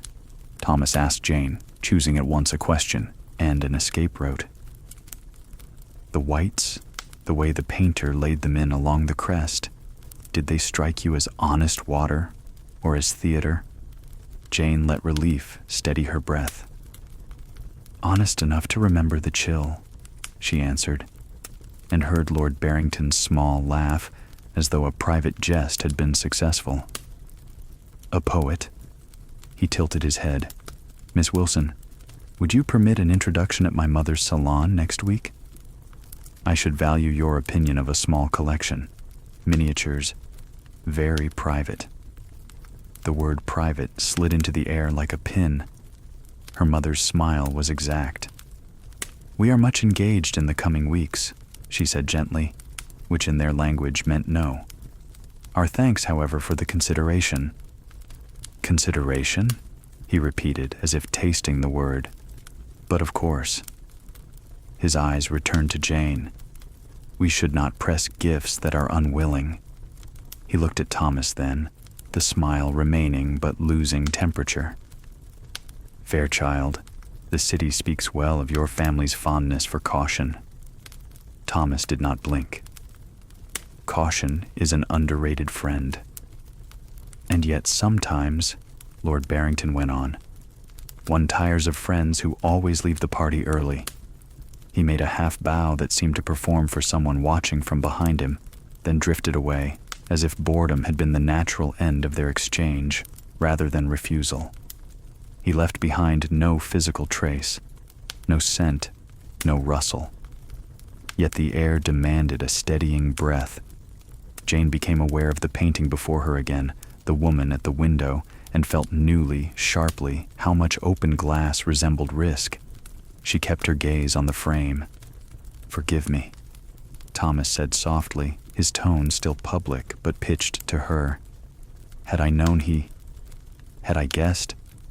He stopped. To speak of another man's reputation, even for a warning, would have drawn attention that rules forbade. Jane inclined her head, equally careful. "We were quite comfortable," she said, and felt the small truth in it. Comfort, not of ease, but of arrangement. Her mother, hearing the line she had taught, repeated with grace, relaxed the set of her shoulders by the thickness of a glove. They moved on, one painting, then another, giving the moment back to the gallery, the way a good guest returns a cup to its saucer without slosh. Yet the encounter had imprinted itself. The rest of the visit lived under its watermark. Jane noticed how Thomas now chose positions that placed the light at his back and the path between her and any approach. She noticed how her mother, when pausing at a canvas, stood with her reticule arm outward, creating a gentle barrier that looked like posture. If danger had walked in wearing boots, the room would have reacted with speed. But Lord Barrington came in softness, with compliments and invitations and the glittering ease of a man certain that doors preferred to open. It was the nature of such shadows to gather precisely where lamps were brightest. When, at last, they stepped out into the waning light, the street's ordinary noise felt like relief. A cart rattled. A newsboy called a headline. Somewhere a horse snorted steam as if laughing at the weather. The carriage arrived, and the usual dance of steps and hands placed them properly inside. Only then did her mother speak beyond surfaces. "It is well that you admire Turner," she said, looking out the window at the passing lampposts. "Storms are more honest than some smiles." Jane turned a fraction, surprised by the rare sharpness. "You know him," she murmured, forgetting in surprise to remove the warmth from her voice. "Everyone knows him," her mother replied, which was both more and less than an answer. After a breath, she added, softer, "You handled yourself admirably." Praise in this family arrived wrapped in linen. It never rattled. Jane folded it away like a kept letter. That evening, familiarity put the room to rights. The table laid, the silver like captured moonlight. The conversation arranged to avoid collisions. Health, sermons, the weather in Kent, an exhibition at the Foundling Hospital. Yet beneath the cloth, the grain of wood remained. Jane felt the day's encounter like a knot under polished polish. Once, when her father rose to fetch a volume, she saw him hesitate at the sideboard, as if someone not present had entered his mind. He returned with the book that steadied him, some history of trade, and the knot hid again. After dinner, while her father and James withdrew for port, Jane and her mother returned to the drawing room. The lamps there burnished the edges of furniture, made silhouettes of chairs, turned the piano into a continent of quiet. Jane took her place at the keyboard with the obedience of ritual, then paused. Her hands hovered above the keys as if listening. "Something Mendelssohn," her mother suggested, the sentence turning the room toward safe shores. Jane obeyed, but a thin thread of feeling pulled through the melody, no louder than propriety allowed, but warmer. In the phrase where the left hand rocks a cradle of notes, she allowed the smallest weight to show. She thought of the gallery, of a gaze that looked for cracks to widen, and of how an inch of kindness had closed them. The room seemed to breathe with her. When she finished, her mother said nothing beyond yes, the word that in their house meant approval thickened with gratitude. Mary entered with tea. The tray trembled a finger's width. She steadied it at once, but the tiny chime of porcelain against silver rang, an unwelcome echo of the day's unsettledness. Jane caught her eye and smiled, a promise that no scolding would follow. Mary's shoulders lost their stiffness. The cups found their saucers gently. Later, alone at her dressing table, Jane unpinned her hair and watched it tumble like a secret unspooled. The mirror offered two versions of herself, the public face, tidy and exact, and the private one, cheeks warmed by the remembered closeness of help. She thought of Thomas placing himself like a quiet door between her and harm. No declaration had been made. None could be. Yet security had a temperature. She could feel it still at the edge of her skin. On the sill, the night pushed a slow breath against the glass. The city's lanterns shimmered in the seam of fog that had slipped back in. The familiar shawl London put over its shoulders when it wished to think in private. Somewhere, a watchman called the hour, his voice the old spine of the street. Jane opened her drawer and lifted the small volume of verse Thomas had once sent. She did not read. She knew the line by heart. Instead, she pressed the book to her sternum lightly, not in romance, but in acknowledgement. The day had warned her. There were people who entered rooms expecting consent to follow them out again. There were also people who stood, without fuss, to say not here. Between those two kinds of men, an entire life could be arranged. She returned the book to its place and sat for a time with empty hands, palms open on her lap. It felt good to hold nothing. It felt, unexpectedly, like strength. Kindness, she thought, was not softness after all. It was a way of being precise, about who might come near and who must remain an inch farther than etiquette required. When she finally lay down, the bed seemed to learn her shape and keep it. Sleep did not hurry. It seldom did. Yet her breathing found the rhythm the piano had taught her. Balanced even, a melody that never insisted and therefore endured. Outside, a carriage wheel slowed as it passed, the iron ringing lightly over cobble. The sound made a vow with the night, to continue, to go on, to carry what was necessary and drop what was not. Morning would bring fresh rituals, and perhaps another accidental meeting, and perhaps no meeting at all. The tense shadow had shown itself and withdrawn. The house knew, the family knew, and Jane knew. The knowledge would not make them louder, it would make them exact. Calm returns through careful words and steady grace. The morning after the gallery felt as if someone had drawn a clean line across the sky. The fog held off, at least for the first hours, and a soft, serviceable light settled over the street, neither bright nor dim, a daylight that asked little and offered enough.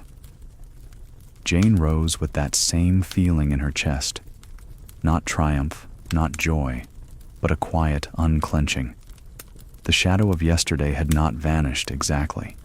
It had refined itself into a lesson, and lessons, when they are absorbed without drama, bring a sort of peace. Mary knocked in the familiar rhythm that belonged to this house alone. Steam curled from the basin. The porcelain glowed like a kept promise.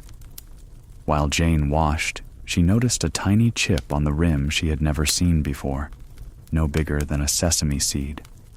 Imperfection is what makes a thing easier to love, she thought, and dried her hands slowly, as if her towel might hurry the day if she did not keep it in check.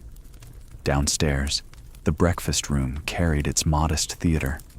Newspaper opened like a screen before her father. Her mother's correspondence aligned in a measured stack, a light dusting of sugar on the toast, because Cook knew this was the week Jane preferred sweetness. The small evidence of being known, that was the day's first relief. One can live without applause for a very long time, if occasionally the toast arrives sugared, without the girl having to ask. Her father lowered the paper half an inch, just enough to show his eyes. "The Academy?" he said, not as interrogation, merely as waypoint. "A good Turner," Jane replied, "and studies after Van Dyke." The varnish on one seemed too bold. He blinked once, which was his way of being pleased. Sound judgment. The paper rose again, and with it a truce. There would be no question about the encounter they were all pretending had not occurred. Measured relief often comes disguised as discretion. Her mother, sealing a letter, looked up. "Mrs. Fairchild's card arrived early," she said, tapping a small rectangle of cream stock. "A musical evening again next Thursday. A simpler company, I think." The tone made gentle music, smaller, safer, curated not to invite mischief. "They would be honored," she added, "if you would play." Jane's pulse made a soft answer in her throat. Playing, for her, was as much shelter as exposure. "If you wish it," she said. "If you wish it," her mother corrected, which in their language meant we will accept because it steadies the story. Relief can be arranged. Before noon, arrangements were underway. The dressmaker came with a bolt of pale green silk that remembered the shade of sea glass. The fit would be modest. The neckline would admit the collarbones and no more. The sleeves would let the wrist whisper but not speak. There is comfort, too, in boundaries that were chosen rather than merely inherited.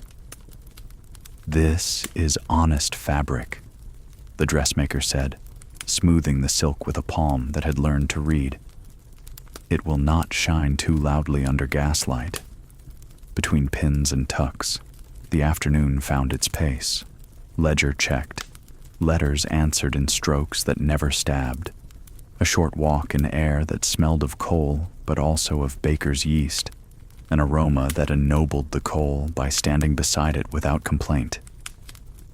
In the park, Jane and her mother kept to the familiar loop. The benches looked like old friends. The trees had learned the faces that kept their secrets. No unwelcome figures appeared. A nursemaid rolled a perambulator with the tender expertise of a sailor easing a skiff into harbor. Two boys argued about a hoop, but softly, as if the day itself shushed them. Measured relief often lives in how a household behaves after a tremor. The servants took their cues perfectly.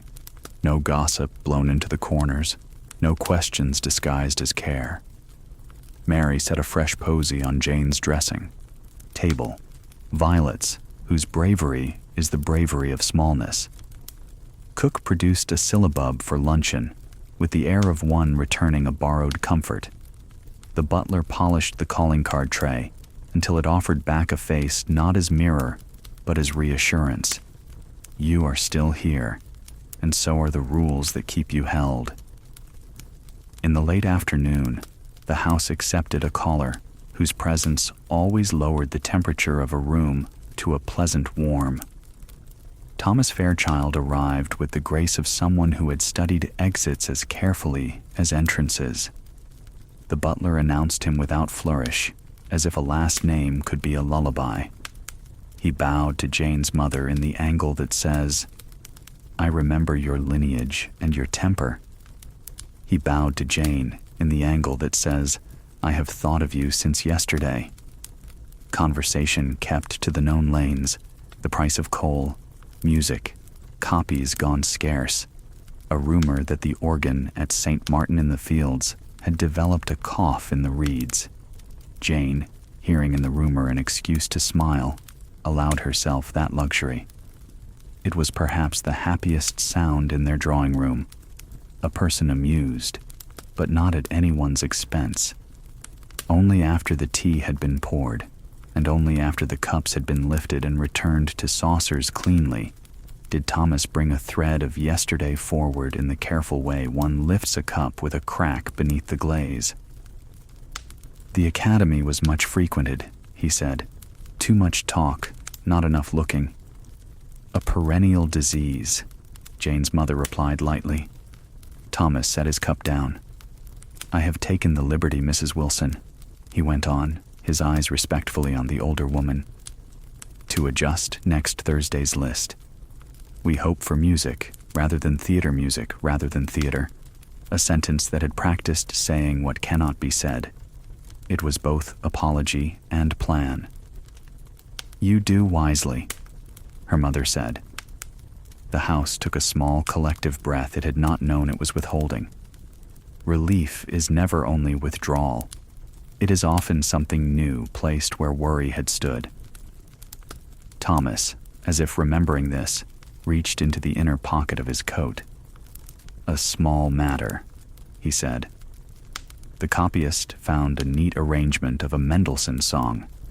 Nothing ambitious, but honest. "I thought Miss Wilson might like to consider it." He did not offer the score across the empty space like a flag. He placed it on the side table, where any of 3 people might claim it. Rules kept their dignity and still allowed generosity to arrive. Jane glanced at the paper as if it were any paper. The shape of the notes, so familiar to her fingers, felt like a hand put gently at the small of her back to guide rather than to hold. She did not reach for it. Measured relief takes its time. Her father entered then with the soft gust of a man who has decided that peace requires witnesses. He greeted Thomas with the reserve that, in him, was the form love preferred. "Mr. Fairchild," he said, "I had occasion this morning to review a matter we discussed. It sounded like ledgers, but in their family it meant I have decided that you acted as one ought. Your prudence," he added, "recommends you to me." There it was, a benediction disguised as bookkeeping.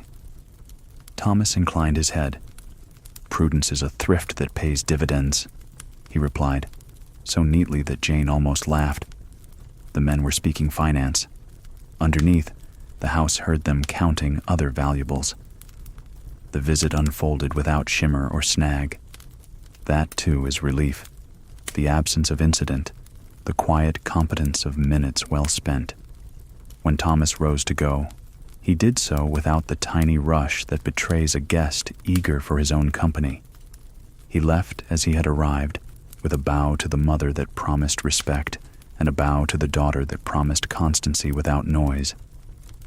After the door had confessed him to the street and decided to keep no draught, the family sat in the mildness he had left. "Next Thursday," her mother said, almost to herself as if the phrase were a charm, "we shall have a comfortable evening." Comfortable is a word that wears modest clothes, but it does not lack ambition. For the rest of the week, comfort made its case one modest victory at a time. 2 of Mrs. Wilson's more theatrical acquaintances sent regrets. A clergyman's wife accepted with an eagerness that foretold peace. The music teacher found time for a rehearsal. Emily promised she would bring her laughter trimmed to the room's measure. Even the weather reports in the newspaper behaved. No deluge threatened gaslight. On Wednesday, the rehearsal turned the drawing room into a low tide of sound. Jane tried the Mendelssohn arrangement privately with her teacher first, then alone after he had declared her hands clean, which is the rare compliment that never wilts. The music did what honest music always does. It carried her on a firm boat into water that looked darker than it was. She practiced the page turns herself, then practiced the moment of stepping back from the stool without catching her skirt on the carved leg. Preparation wears the scent of relief. That evening, an envelope arrived bearing the Fairchild crest. Inside lay a card in Mrs. Fairchild's even hand. No flourishes, no exclamation, just the exact invitation, the hour, and the quiet assurance. A few friends, and no speeches. Jane's mother allowed herself the smallest sigh. One grows fond of people who can count to 10 and stop at 9, she said. When Thursday came, the house seemed in league with the plan. The fire burned obediently, neither sullen nor too proud. Mary's stitches in the hem had vanished into the green silk like dutiful birds. The carriage arrived unhurried and on time, the driver's face wearing the calm of a man who had outrun the last of his doubts years ago. On the way, street lamps made a chalk line of light down the road. Every rung rung true. The Fairchild drawing room had been tuned. That is the only word. That fits chairs in small constellations that encouraged gentle orbit, flowers in colors that favored conversation, no heavy perfumes, no loud fabrics. The guests were a vocabulary without adjectives that bite, a pair of older ladies whose friendship had learned the grace of silence, a widower who spoke to everyone as if asking permission to borrow a hat, a young couple with new rings and older eyes, Emily, who caught Jane's hand and squeezed it with the pressure that says nothing but means enough. Thomas conducted without conducting. He saw to the turning of lamps, to the temperature of kettle and room, to the hiding of the single awkward footstool whose leg wobbled if anyone laughed too hard. When he came to stand beside the piano for Jane's piece, he did not ask to turn pages. He let the stand face the audience squarely, as if to trust that paper could be brave. The relief of not requiring rescue can be as great as the relief of being rescued. Jane seated herself as the room learned a quieter breathing. She placed her fingers, acknowledged the opening chord with the respect a good guest offers a host, and began. Mendelssohn is kindness made audible. The lines slipped into one another the way friends do when they have decided not to count debts. Jane let the melody carry its own weight, neither dragging it by its collar nor pushing it from behind. And when the phrase came that always asked for just a little more voice, she granted it and then withdrew, as a person steps forward to open a door and then remembers not to block it. At the final cadence, she lifted her hands half an inch into the air, this is how one tells a room the music has ended, and placed them in her lap. Applause followed in measured proportion, the sort that warms rather than scalds. Mrs. Fairchild's smile, which could have been large, chose wisdom and stayed small. Another guest, a violinist with hair that had listened to wind for a living, played a short air from Ireland. An older gentleman recited a few lines of Cowper with the delicacy of a person feeding crumbs to birds. Emily told a very gentle joke about bonnets. The room at each offering responded in cadence, and in the spaces between sounds the relief grew into something sturdier, a confidence that the evening belonged to balance and not to appetite. During refreshments, Thomas navigated the trays as if he had been trained by sailors. He did not bring Jane anything. Instead, he drifted into her orbit so that when she reached for a cup, the handle had just been turned to present itself politely. This is a kind of consideration that takes years to learn and seconds to love. It admits a woman capable of choosing for herself and makes that choice easier. Jane thanked him with a look that did not trespass. Her mother, observing from the comfortable distance mothers prefer, let her attention rest and then move on. The house of Wilson would sleep without looking over its shoulder tonight. A surprising visitor arrived late. The vicar's wife, cheeks bright from the walk, her shawl grateful to have carried her this far. She spoke to Jane with the brisk affection of someone who regards young women as colleagues rather than tender porcelain. "You play the way a kettle boils," she said, "steady, then ready at once." It is the sort of compliment that becomes a tool. Jane tucked it into her apron of memory. When the evening let itself end, it did so mercifully. No one clung for the last word. Cloaks appeared with sleeves facing the proper direction. The door remembered not to thump. On the steps, night air greeted cheeks with that formal kiss London gives its citizens when it has decided to be kind. In the carriage, side by side, mother and daughter sat in a silence that honored the room they had just left. "It was well," her mother said after a time, and for them this was effusive. Jane pressed her gloved fingertips together and felt the faint resistance where seam meets seam. "It was well," she echoed, and allowed her spine to soften against the seat for the length of one block. At home, the house accepted the late hour without sulking. The lamp in Jane's room lifted its small circle of light. Mary unhooked the dress with the cluckless competence that respect teaches. "How did it go, miss?" she asked, careful to keep the question on the surface where it could swim. "Like walking on a level road," Jane said, which made Mary's mouth turn up, the exact smile a person gives when a shoe has not rubbed where one feared it might. "And there were violets."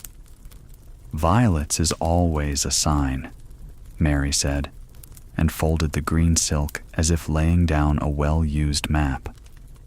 Alone at last, Jane set the Mendelssohn copy on her dressing table and touched the paper with 2 fingers, the way one touches a sleeping child's hair to confirm both sleep and breathing. The line under Thomas's day had shortened not by accident, but by choice. The shadow of the gallery still existed. Shadows do, on principle. But the lamp had learned the angle that keeps them from becoming monsters. Before she climbed into bed, she opened her window the modest width her mother permitted. Night air, less smoky now, came in with a thread of sound from a far street. A wheel, a voice calling a good night, a door closing as if reminded to be kind to the latch. She stood a moment and let her lungs take their portion. Measured relief often requires nothing more than the correct size of breath. When she lay down, she did not rehearse conversations or mend old scenes. She counted the assurances instead. A father who praised prudence, a mother who could say well and mean peace, a cousin who would laugh within the room's limit, a man who had learned the use of space. Beyond the window, a cloud moved away from the moon as politely as furniture moved to make room for guests. The moon did not boast. It simply offered itself to roofs and gutters and the backs of sleeping cats. Jane slept, not the sleep of victory, which jangles, nor the sleep of surrender, which sours. She slept the sleep of alignment, the body and the house and the little city of her life moving together at last, not in lockstep, but in accord. Smiles conceal rivalries beneath polished manners. The week after the carefully measured evening at the Fairchild home unfolded with deceptive ease. Breakfasts, letters, calls, and short walks, arrange themselves as if on rails. Each hour obeyed its expectation. Yet beneath the quiet fabric of routine, threads of rivalry pulled and tightened, not loudly, but steadily, until Jane could feel the tug in her very breath. Society in London, particularly for young women of marriageable age, was less a garden than a chessboard. Moves were silent, gestures coded, words sharpened not into blades but into lace that could cut as cleanly as steel. Jane understood this more clearly with every visit, every call, every tilt of a bonnet in the street. On a Tuesday afternoon, she and her mother received Emma Parker and her mother in the drawing room. The visit was brief, timed to the quarter hour as propriety required, but within those minutes, an entire campaign of subtle positioning played itself out.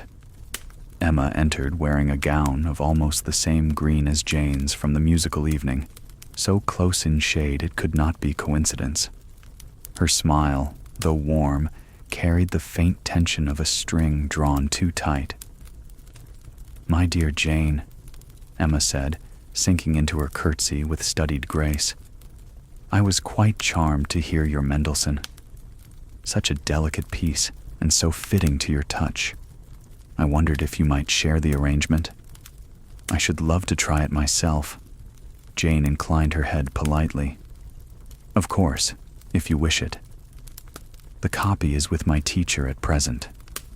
She let her tone remain light, refusing the temptation to sharpen it. In truth, she doubted Emma would ever play the piece. The request was less about music than about possession, about proving that whatever Jane had, Emma could claim also. Mrs. Parker, meanwhile, praised the Wilson household's quiet taste in flowers, a phrase that sounded like admiration, but hinted at restraint. Her eyes lingered on the modest bouquet of violets and ferns arranged by Mary. Jane caught her mother's quick glance. "Do not bristle. Let it pass." So she smiled, spoke of the weather, and guided the conversation back to the safety of sermons and charity work. The Parkers left precisely at the appointed minute, leaving behind an aftertaste of contest. That evening, Jane confided nothing of her unease aloud, but when Mary brushed her hair before bed, she could not keep the weight from her sigh. "A long day, miss?" Mary asked gently. Jane met her own eyes in the mirror, then answered, "A precise one." Mary understood. Precision is often code for burden. The rivalry sharpened again at a dinner party the following week. The host, a mild barrister with a fondness for Italian prints, had gathered a modest company. Among them, both Jane and Emma found themselves seated within conversational reach of Thomas. Placement at table was never accidental. It was a silent adjudication of favor, rank, and speculation. Thomas, ever careful, balanced his attention. He asked Emma about her recent trip to Bath, listened as she described the pump room with mild enthusiasm, and offered polite acknowledgement of her aunt's health. Then, turning to Jane, he remarked on a new exhibition of watercolors he thought might interest her. The contrast was subtle, but sharp to anyone attuned. Emma received courtesy. Jane received consideration. Jane felt the warmth in her cheeks and forced herself to look modestly at her plate. Her mother's presence across the table reminded her to appear neutral, not eager. Emma's smile, though unbroken, stiffened almost imperceptibly. The rest of the meal proceeded with surface harmony, but beneath, rivalries traced their quiet battle lines. After dinner, the ladies withdrew as custom demanded. In the drawing room, conversation floated around safe topics: the price of lace, the weather along the coast, the peculiar habits of a vicar's wife. Yet Emma steered the group toward music. "Jane," she said sweetly, "would you favor us with a little air? We so enjoyed your last performance, it was a trap. To refuse would appear ungracious, to accept might look like eagerness to display. Jane's mother's eyes offered the smallest of nods, accept, but temper. So Jane rose, seated herself at the piano, and played a brief piece, neither trivial nor showy, a composition chosen precisely for its modest dignity. The applause was polite, measured, and Jane returned to her seat with composure intact. Emma's eyes glimmered with something sharp, as though she had lost a point in a game only she and Jane were willing to admit was being played. The men rejoined them after their port, the air faint with tobacco. Thomas, without flourish, sought Jane with his gaze first, then distributed his attention as required. A small moment, but one Emma did not miss. Later, as the company departed, Emma pressed Jane's hand and said, "Until we meet again." Her voice was warm, her eyes calculating. These rivalries were not violent. They did not leave bruises or break walls. Yet to Jane, they felt exhausting, like carrying an unseen weight from room to room. Each smile required calculation. Each silence demanded discipline. The relief of solitude, of simply sitting by her own window at night, hearing the muffled rattle of carriage wheels and the bark of a distant dog, felt like water to thirst. Still, beneath the weariness, there was a glimmer of reassurance. For in these contests of subtlety, Jane was not alone. Her mother's guidance steadied her. Thomas's quiet constancy shone through his restraint. Even Mary, with her intuitive silences, provided comfort. Rivalries may burn quietly, but companionship is the shade that prevents them from consuming the spirit. That night, Jane wrote a brief note in her private book, a habit she rarely indulged. Measured words, measured steps. Rivalries speak loudest when we do not answer. Relief lives in silence chosen, not silence imposed. She closed the book, extinguished her lamp, and lay back into the dark. The rivalry had not ended, but her heart, for the first time in days, beat without rush. A quiet answer carries more weight than thunder. Morning came dressed in pale light, the kind that enters a room without urgency, touching the curtains softly before deciding whether to stay. Jane woke early, though her body had not asked her to. The anticipation in her chest had been her alarm, steady and persistent. Today carried a different shape. It was not simply another day of calls, embroidery, or polite conversation. Today held the possibility of a question and the burden of its answer. Mary appeared as she always did, with her measured steps and unspoken understanding. She laid out a dress of pale blue, one Thomas had once admired without words, only by the length of his gaze upon its fabric. "This one will do, miss," Mary said. The tone was respectful, but her eyes hinted at knowledge. Servants knew before others dared to admit. Jane allowed herself to be arranged. Corset, chemise, layers upon layers until she was once again sculpted into the ideal her world demanded. Yet beneath the fabric, her heart beat in its own rhythm, uneven and impatient. Mary smoothed her hair, tucking stray curls with fingers that trembled only slightly.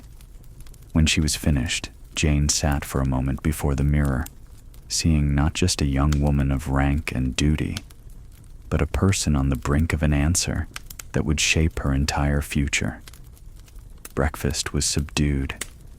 Her father read his newspaper as always, though he had chosen his finest waistcoat and inserted a fresh flower in his buttonhole, a signal Jane recognized for what it was: readiness. Her mother's hand lingered longer on her cup of tea, her letters neatly aligned but untouched. The house was holding its breath. By mid-afternoon, the sound of carriage wheels outside broke the silence. The butler moved with practiced dignity, opening the door to admit Thomas.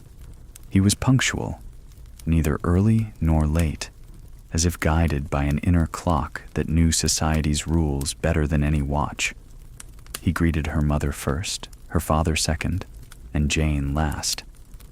Each bow was precise, but his eyes betrayed a deeper current. There was no immediate proposal. Such matters required form. Thomas was led into her father's study, the door closing gently behind them. Jane and her mother remained in the drawing room, their activities rehearsed but meaningless.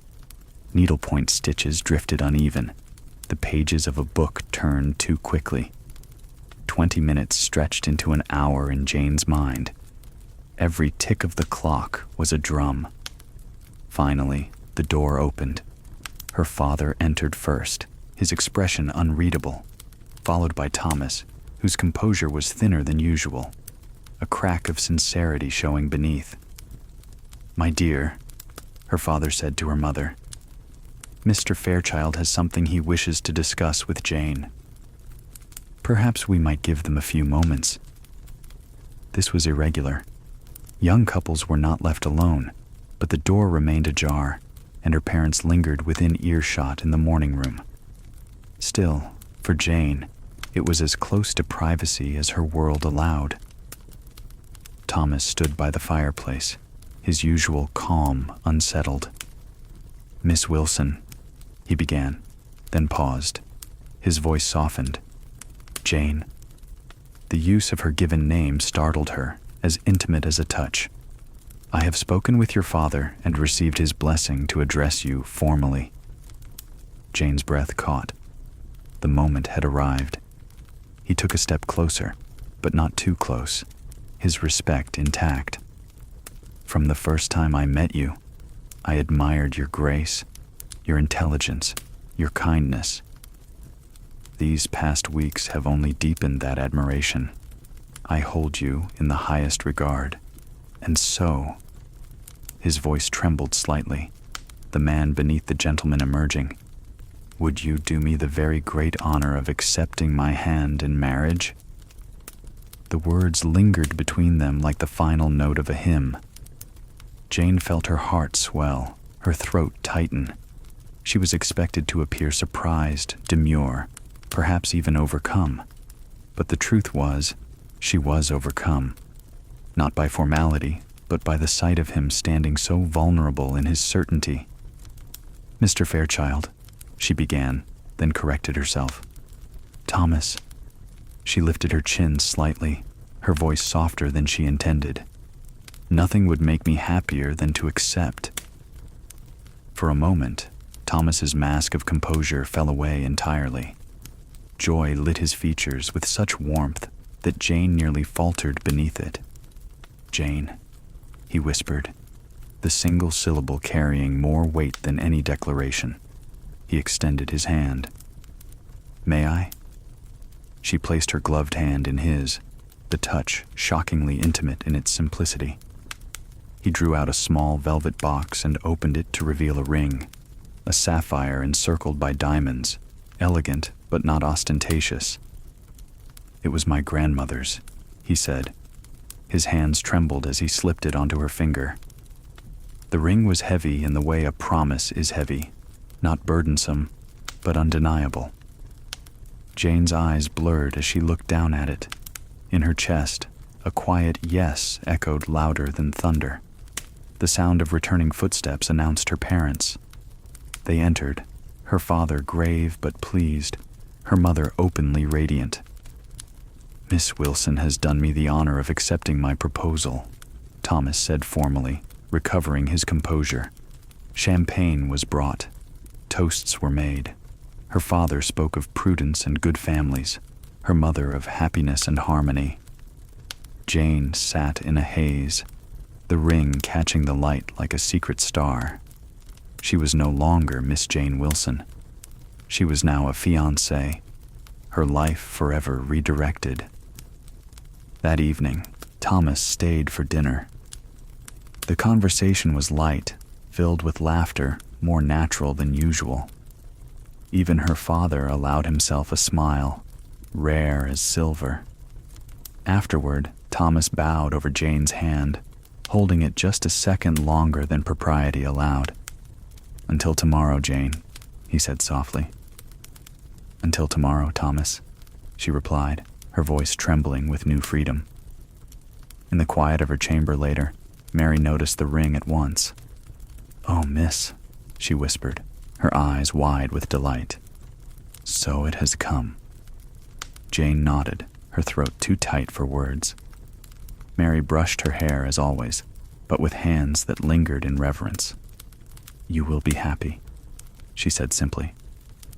When Jane lay in bed, she held her hand to the lamplight, watching the ring glow faintly. Outside, the city moved on. Carriages rattled, dogs barked, chimneys smoked. But for Jane, the world had shifted. The yes she had whispered today would carry into all her tomorrows. Families share bread and plans with restrained joy. News, in their circles, did not gallop. It arrived on well-behaved feet. By the next morning, the engagement sat, like a polished bowl, in the center of every conversation that mattered. Cards came and went. Neighbors called at the door and left small sentiments folded into their voices, and a notice, soberly worded, appeared in the Morning Post, tucked between reports of weather and Parliament. It was the sound a bell makes when struck gently, enough to travel, not enough to rattle windows. That evening, the Fairchilds asked the Wilsons to dine. The invitation carried no flourish, no celebration, no festivity, only the quiet weight of welcome. When the Wilson carriage drew up, lamps were already trimmed behind the draperies, making each window look like a held breath. A footman took cloaks with a discretion that understood joy prefers not to be stared at. In the hall, Mrs. Fairchild's smile gathered them in without tugging. "You are most kind to come," she said, and meant it. The dining room had been tuned to a lower key. The silver shone, but none of it boasted. Flowers, white stalks, a few sprigs of myrtle, stood like modest witnesses. At the center of the table sat a loaf in a linen napkin, still faintly warm, and beside it, a small dish of salt. Mrs. Fairchild touched the cloth with 2 fingers. "My mother taught me," she said, "that when families begin to knit, bread and salt should be present to remind everyone what is simple and lasting." It was not a performance. She spoke as one consults a recipe handed down by memory. They took their places with that careful choreography. 2 households learn when they first decide to be one company, and not 2. Mr. Fairchild seated Mrs. Wilson at his right. Mr. Wilson seated Mrs. Fairchild at his. Jane found herself between her father and Thomas, an arrangement too eloquent to be accidental. Blessings were not said aloud in their families, but the clink of the first glasses held the shape of one. Through the first course, soup, clear and gentle, as if it did not wish to disturb the stomach's thoughts, the talk kept to safe banks, the organ at St. Martin's, the new paving on a stretch of Bond Street, a sermon that had managed to be both brief and nourishment. But relief, like steam, always finds the small crack. In a pause, Mrs. Wilson looked down the table and said, very simply, "We are happy." Mrs. Fairchild's eyes softened. "So are we." Nothing more. The acknowledgement lay between them like a shawl. With the fish came memories, carefully chosen, edited by kindness. Mrs. Fairchild recalled Thomas's childhood habit of counting stair rods with solemn concentration. Mr. Wilson described Jane as a little girl, pinning leaves to paper with the seriousness of a botanist. The stories were not told to prove anything. They were offerings, small, sweet, and true enough to pass examination. Jane felt the warmth of them travel hand to hand and returns to her like a cup. When the roast arrived, Mr. Fairchild cleared his throat in the way a man does when switching shops, from the counter of sentiment to the desk of business. "If it suits after dinner," he said, eyes on Mr. Wilson, "we might look over preliminaries. Nothing to fix in ink tonight, only sense made in pencil." Mr. Wilson inclined his head. He understood the mercy in postponing decisions that hunger or happiness might hasten. "Pencil is a good friend after a glass," he said, drawing a quiet smile from everyone at table. Between courses, Jane let the evening's current carry her, speaking when addressed, listening when silence would do more good. She discovered that relief could be conversational. When Thomas answered a question and looked to her, not to seek rescue but to share the answer's small light. When her father, hearing of the bank's new caution in a certain venture, nodded in that precise way that meant respect. When Mrs. Fairchild asked, almost shyly, whether Jane preferred violets or lily of the valley at breakfast. Preferences are the most intimate facts families learn first. After the pudding, a pale, quivering comfort that reminded everyone of Winter's gentler face, the men withdrew to the library only because custom insisted. Doors stayed open. Cigars were not lit. In the drawing room, the mothers sat with teacups held in the angle that keeps saucers safe. Jane took the spot by the pianoforte that lets one be near without being asked to play. Conversation flowed in stitches. The dressmaker? Mrs. Avery in Brook Street. Her seams remember not to show. The trousseau. Plain linens, strong, a little lace that will not ask for attention. Bridesmaids? 2 cousins. Emily, of course. The naming of Emily put brightness around the edges of the room. "She will keep the day from wobbling," Mrs. Wilson said, and both women laughed softly, the clean, grateful sound of people who know exactly whom they mean. In the library, ledgers lay open, but not threateningly. Mr. Fairchild moved his finger along a column the way a musician traces notes before playing. Settlements were not romance. They were house building, stones that must be square, mortar that must cure. "A portion for Jane," Mr. Wilson said, as if laying a brick and pressing it level, "held in trust as prudence requires." "A jointure," said Mr. Fairchild, placing another. No one raised a voice. Everyone tested every weight. Between figures, they stepped back to look at the wall they were making and found that it stood without leaning. 3 months, said Mr. Fairchild at last, not quite a question. 3 months, said Mr. Wilson. The pencil paused, long enough to sew, short enough to keep tongues from inventing. The men shared the briefest glint of amusement, masonry with wit. In the drawing room, time kept its gentle obligations. Mrs. Fairchild showed Jane a small cabinet of miniatures, not the notorious collection the city gossiped about, but family faces, their gaze traveling across centuries. "This is my grandmother," she said, and the tiny painted mouth seemed indeed capable of declaring the household's law even from a circle of ivory. "She taught me to add salt before a quarrel. It makes the tongue careful." Jane liked the idea and tucked it away, as she did with all practical beauties. When the men returned, the library's paper scent followed them like a mild fog. No pronouncements were made. The absence of tension did the telling. Tea was poured again, as if to seal the ink that had not yet been used. Someone, Thomas, broke the bread in the linen napkin and offered it first to his mother, then to Mrs. Wilson, then, after a little hesitation that was not uncertainty but tenderness, to Jane. She took her piece and thought of the table's beginning, of salt, of things that keep. Later, in the smaller parlor, plans began to reveal themselves in threads. Not plans shouted, but plans that knew how to be guests.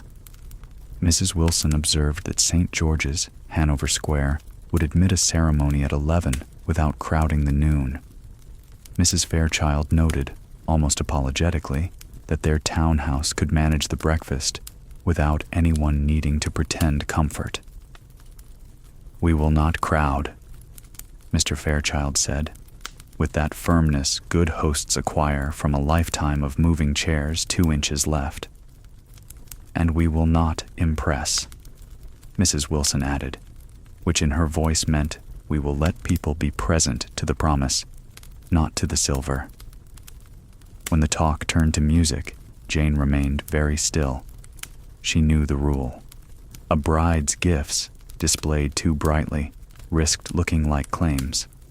But Mrs. Fairchild navigated the shoal deftly. "No performance," she said. "Only a little hymn for the family, the night before if you wish it. A way of telling the rooms what will happen." Jane felt her throat tighten with gratefulness. Rooms that are told things behave better.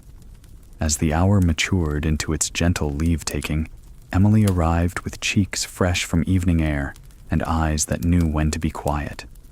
She kissed Jane in the air's proper space and whispered, "Your hands are steady." "At this moment," Jane returned, and Emily's smile promised 1,000 small rescues between now and June. She had brought a paper parcel, no ribbon, no fuss.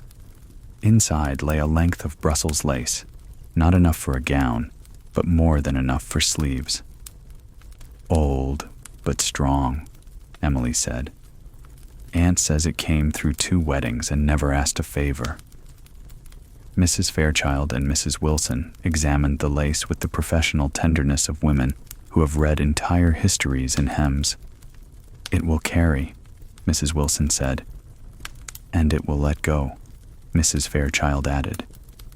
"Lace that knows how to release after holding is lace fit for a life." There were toasts once more, but with tea, not wine. The men would not trust words to spirits when spirits were not needed. Mr. Wilson raised his cup an inch. "May prudence keep what affection begins." Mr. Fairchild raised his the same inch. "And may kindness do the counting." The women did not lift theirs. They nodded, which in their language was better than any crystal sound. Departures in good houses are rehearsals for future meetings. In the hall, cloaks were warmed by the fire before shoulders met them. Gloves remembered their pairs without sulking. Thomas stood with the respectful eagerness of a man learning to be both host and son. When he bowed over Jane's hand, the bow was not deeper than last week, only truer. "Tomorrow?" he asked, with his eyes flicking properly to Mrs. Wilson. "Tomorrow," her mother answered, saving Jane from needing to say yes in public. Everyone heard the answer, and no one put it into words. The carriage ride home felt shorter than the road required. Street lamps passed like commas, inviting breath but not interruption.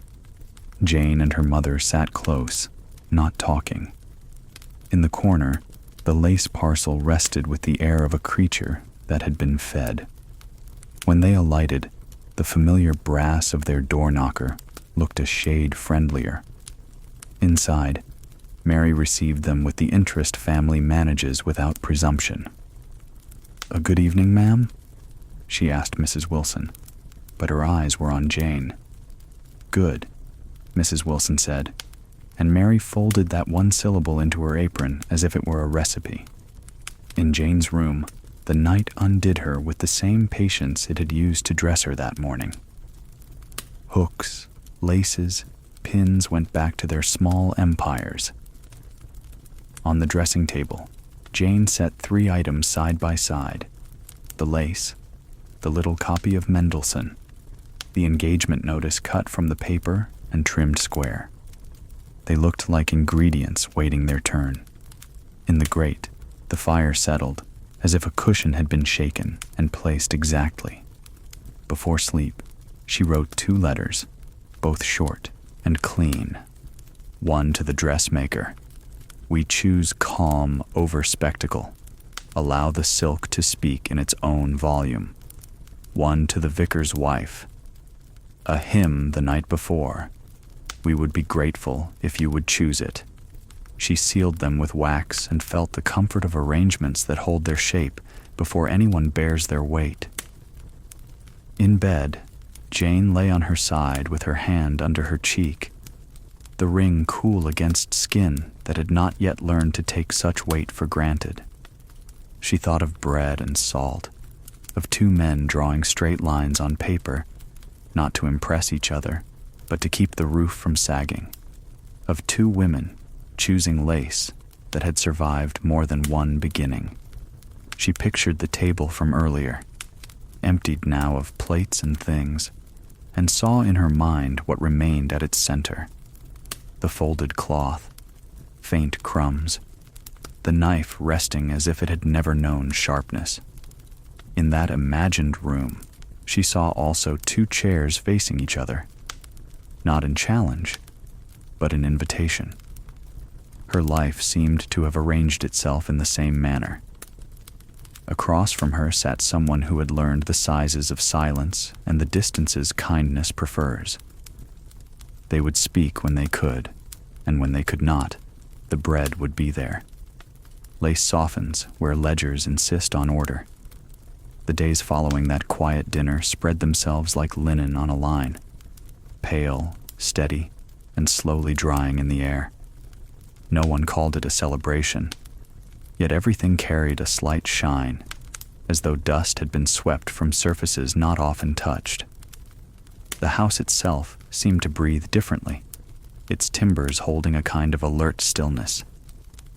In the mornings, Jane woke to Mary's footsteps and thought not only of the day's duties, but of a wedding 3 months hence, and all the fabric of life being measured toward it.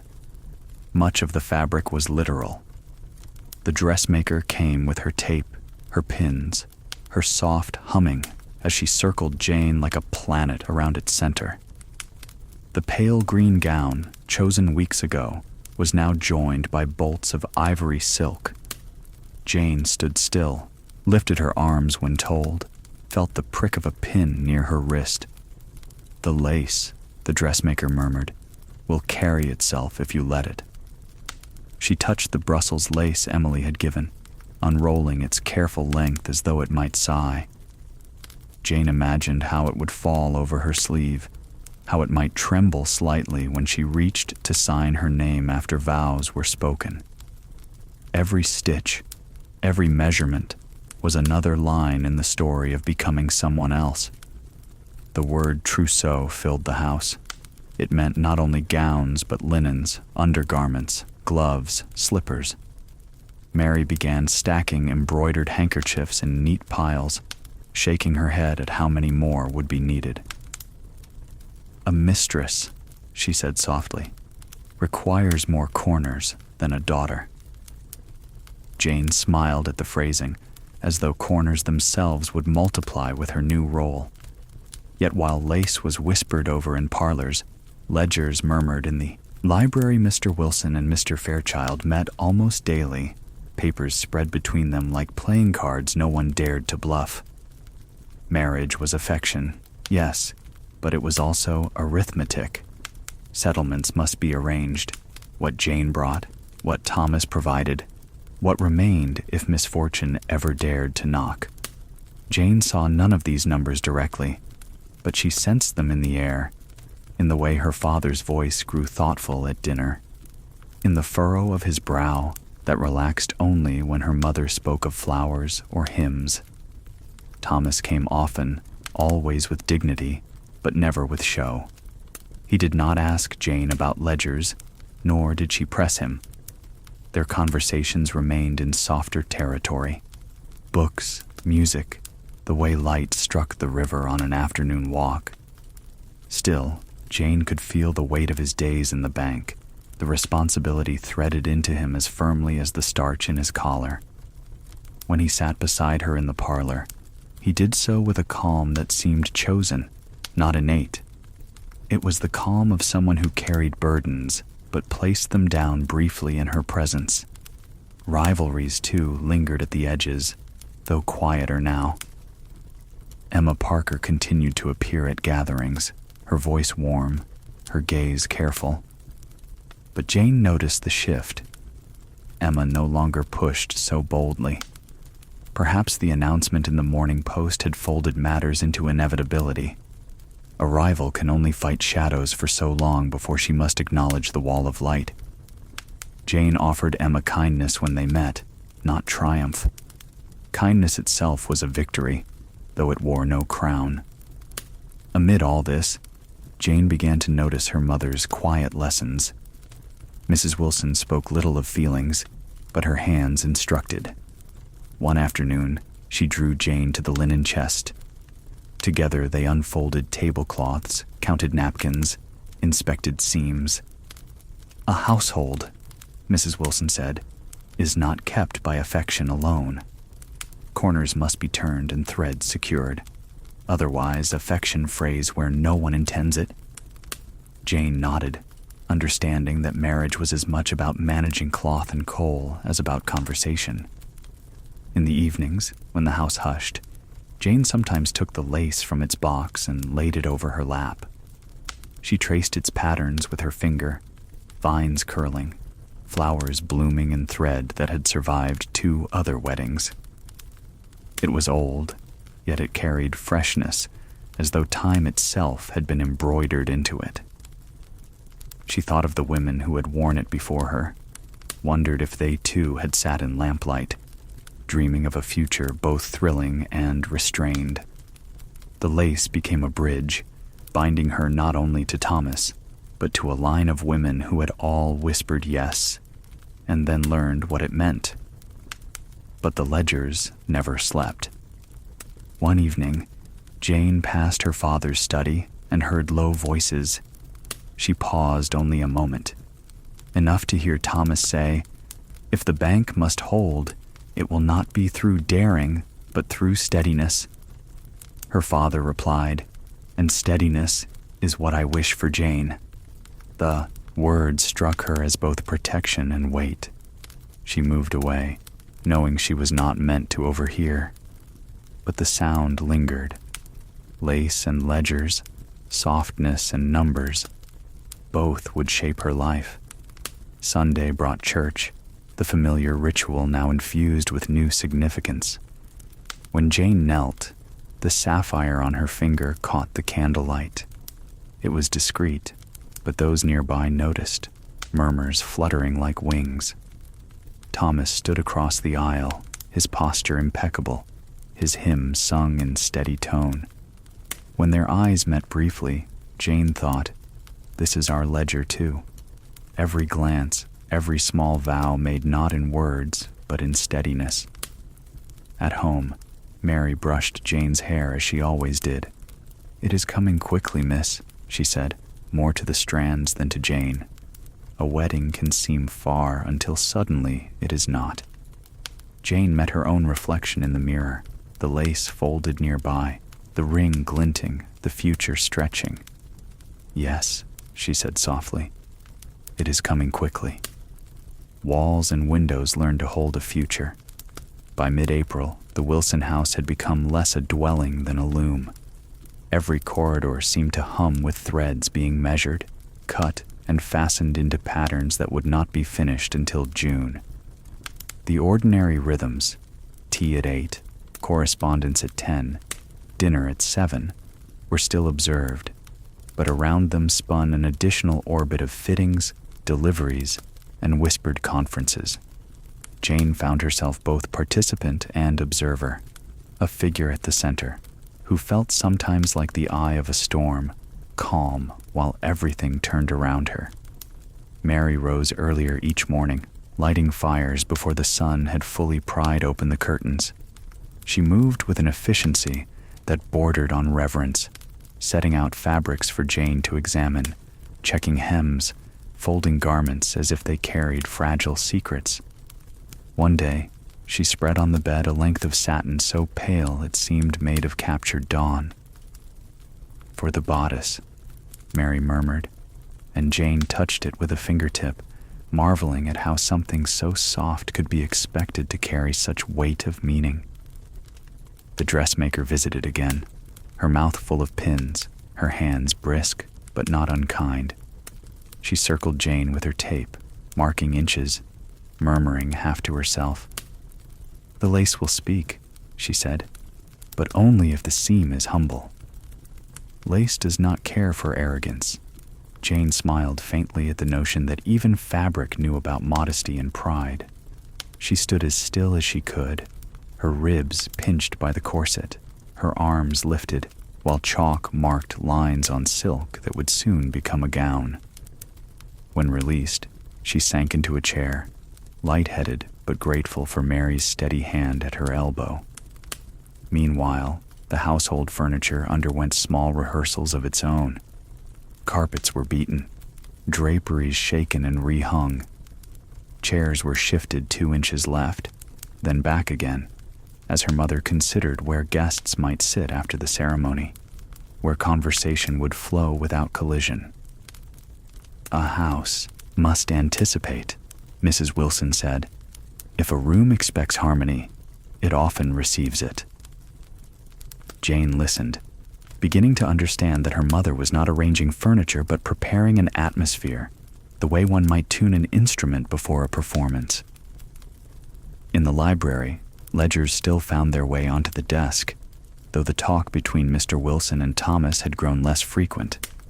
Agreements had been sketched, settlements balanced, promises weighed. What remained now was endurance, to let the arrangements settle like mortar, hardening silently. Sometimes Jane passed the door and heard only the scratch of her father's pen and the occasional clearing of a throat. Silence, she had learned, was not absence, but labor in another form. Visitors, too, became part of the rhythm. Cousins arrived with advice disguised as compliments.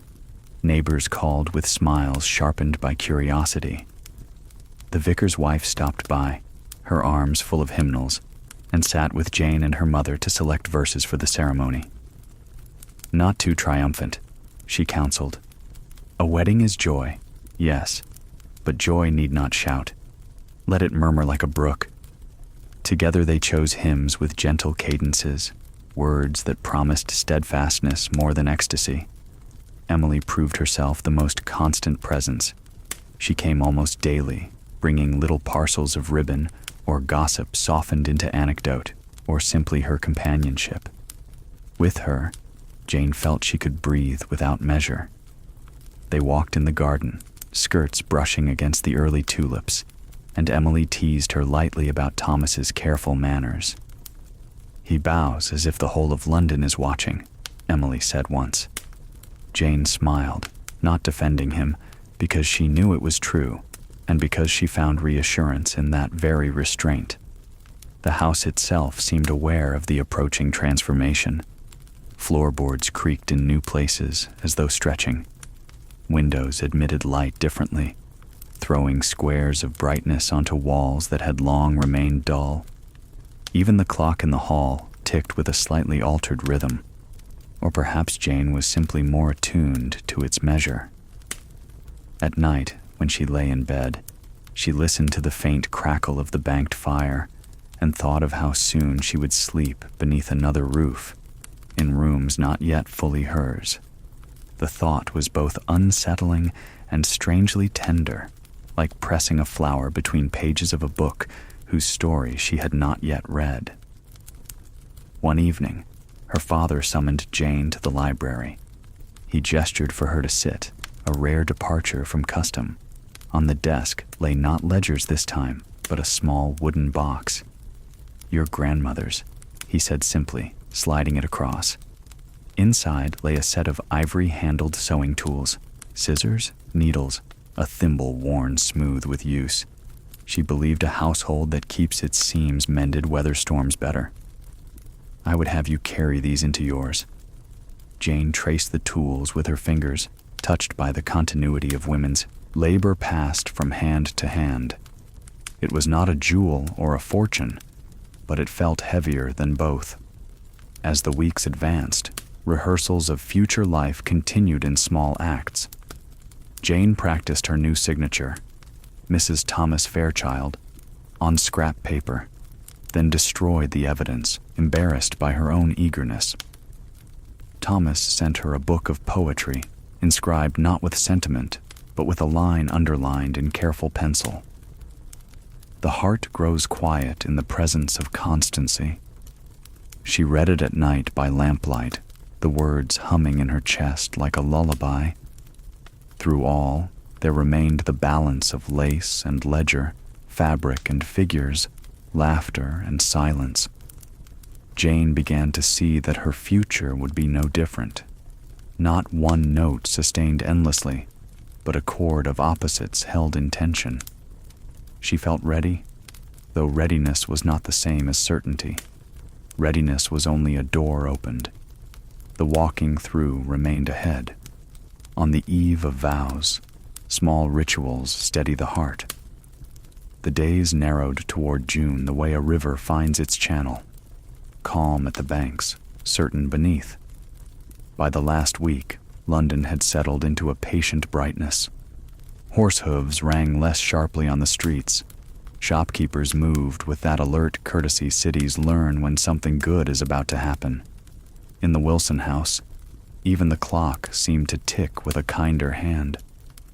Jane woke before Mary's knock, not from worry, but from a fullness that would not sleep. She lay still and let the room come to her.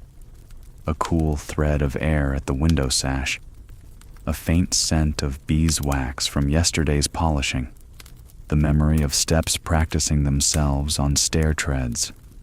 At the dressing table, the small army of useful things looked ready for orders. Pins, brushes, the little pot of rose cold cream her mother considered extravagant, but permitted now. Mary entered with her quiet competence, laying out the pale morning dress that behaved in sunlight and a shawl as soft as breath. "Today, we see the rooms," Mary said as she helped Jane into her bodice, hands quick at hooks. Mrs. Fairchild asked the maids to bring lavender into the linens. She did not say the other thing. Today you step into a different house and half belong to it. But the words lived in her gentleness. The carriage rolled through a city pretending not to stare. Chimney pots kept their heads down. Lamplighters, now off duty, leaned into doorways as if greeting the day with conspiratorially slow blinks. The Fairchild townhouse, when it came into view, held itself the way a person holds steady when someone they love walks into the room. In the vestibule, the butler's small bow suggested that craft mastered long ago, welcoming without making a spectacle of the guest. Mrs. Fairchild guided them as one might guide friends through a garden, never hurrying, always letting them notice things for themselves. "Here," she said softly in the morning room. "We expect our weather to improve the tea." Light, obedient to the tall windows, laid itself down in generous rectangles across the carpet. A maid set a jug of lilacs on a low table, and the room consented to be spring. Upstairs were the rooms that would be Jane's and Thomas's, and the households to learn. A small sitting room looked out over a plane tree that lifted its leaves like hands at prayer. The bedchamber beyond did not blush at being inspected. Its bed was simple and handsome, the linens folded with the impersonal affection. Good houses offer their occupants. Someone will be tired. Let us be ready for that need. Jane barely touched the bedpost, as if it were shy in company. Mrs. Fairchild opened a wardrobe, in which hangers waited like listening birds. "We thought you might prefer to choose the order yourself," she said. "I have never known a woman who enjoyed finding things where other hands arranged them." It was an apology and a gift both. In the adjoining dressing room, drawers slid more quietly than any drawers had a right to slide. A square of lace, a sample laid there by some thoughtful maid, caught the light and told the room where the center would be. There was also a small writing desk, unexpectedly placed near the window rather than pushed against a wall. "Thomas insisted," Mrs. Fairchild said, smiling as if at a private silliness that had somehow become wisdom. He said there should be a place where ink could smell like air. Jane rested her hand on the desk and felt the simple bell of gratitude ring. A woman might run a household with a ledger and still need a place for sentences that had nothing to do with coal. Downstairs, the kitchens introduced themselves in the language kitchens speak: heat without haste, a kettle with the right temper, a smell of fresh bread that reminded everyone to behave. Cook, round and dry-eyed with good sense, made her curtsy and then immediately pressed a small currant bun into Jane's hand with the crisp decisiveness of one who has decided this girl must eat. "Mistresses forget," she said.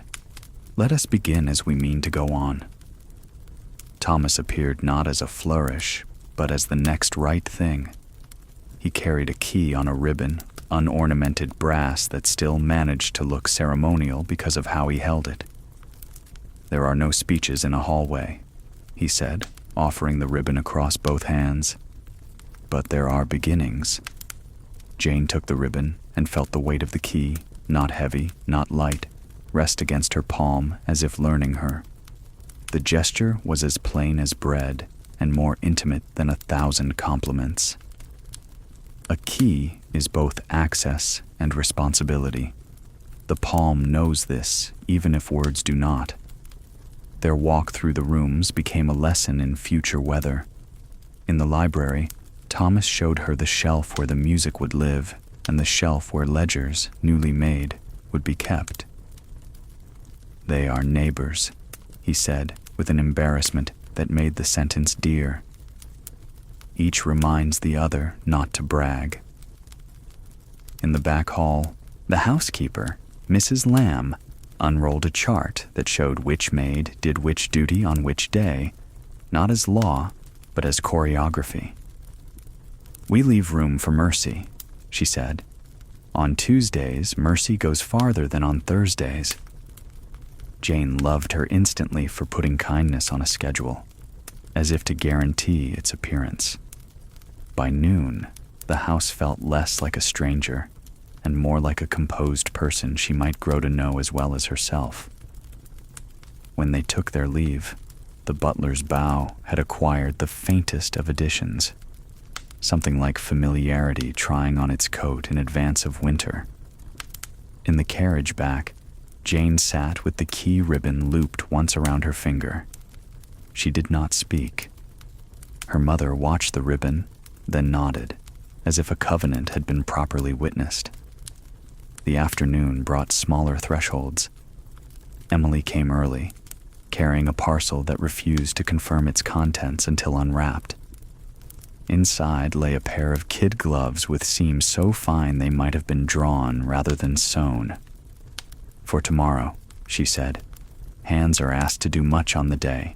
We might as well dress them for it." Emily's smile was all mischief and ballast. She breathed gossip about a cousin's overlong veil that had to be trimmed in the vestry, while an aunt recited psalms to cover the snips. "We won't need psalms for that," she promised. "We'll arrive with scissors already in hand." Jane laughed. The sound loosed a small knot she had not noticed at the base of her throat. In the late afternoon, the vicar's wife arrived, punctual and brisk and full of tea. She rehearsed, with disarming practicality, the order of tomorrow's movements: doors, steps, pauses, where to stand while the register was signed, which pen would not blot. "We choose a hymn that walks, not marches," she said. "People cry less when their breathing has work to do." She had chosen "O Perfect Love," and when she read a line aloud, the room, ordinary as it was, seemed briefly to undo and re-knit itself around the words. Evening brought the small service the families had arranged, a hymn in the Fairchild drawing room for those nearest, a practice of reverence more than a ceremony. The lamps were kept modest, the chairs set in a friendly oval. A handful of faces Jane loved filled the room's edges: her parents, Thomas and his mother, Emily, already dabbing at imagined tears. Mr. Fairchild, who wore solemnity as other men wear their best coat, and yet who smiled when the tune remembered a country walk. Jane played the opening chord with hands that had rehearsed more than music. She was practicing calm. Mendelssohn would have understood this hymn, she thought, how it asked for steadfastness without denying the work that made steadfastness possible. Voices joined hers, timidly at first, then with that courage people find when they realize no one is listening for perfection. In the second verse, she felt Thomas's gaze, steady and warm, rest not on her face, but on her hands, as if he wished to memorize the labor that had always made her music honest. Between verses, someone's chair creaked like a kindly aunt. The vicar's wife sang half a beat ahead, the way practical people sometimes do.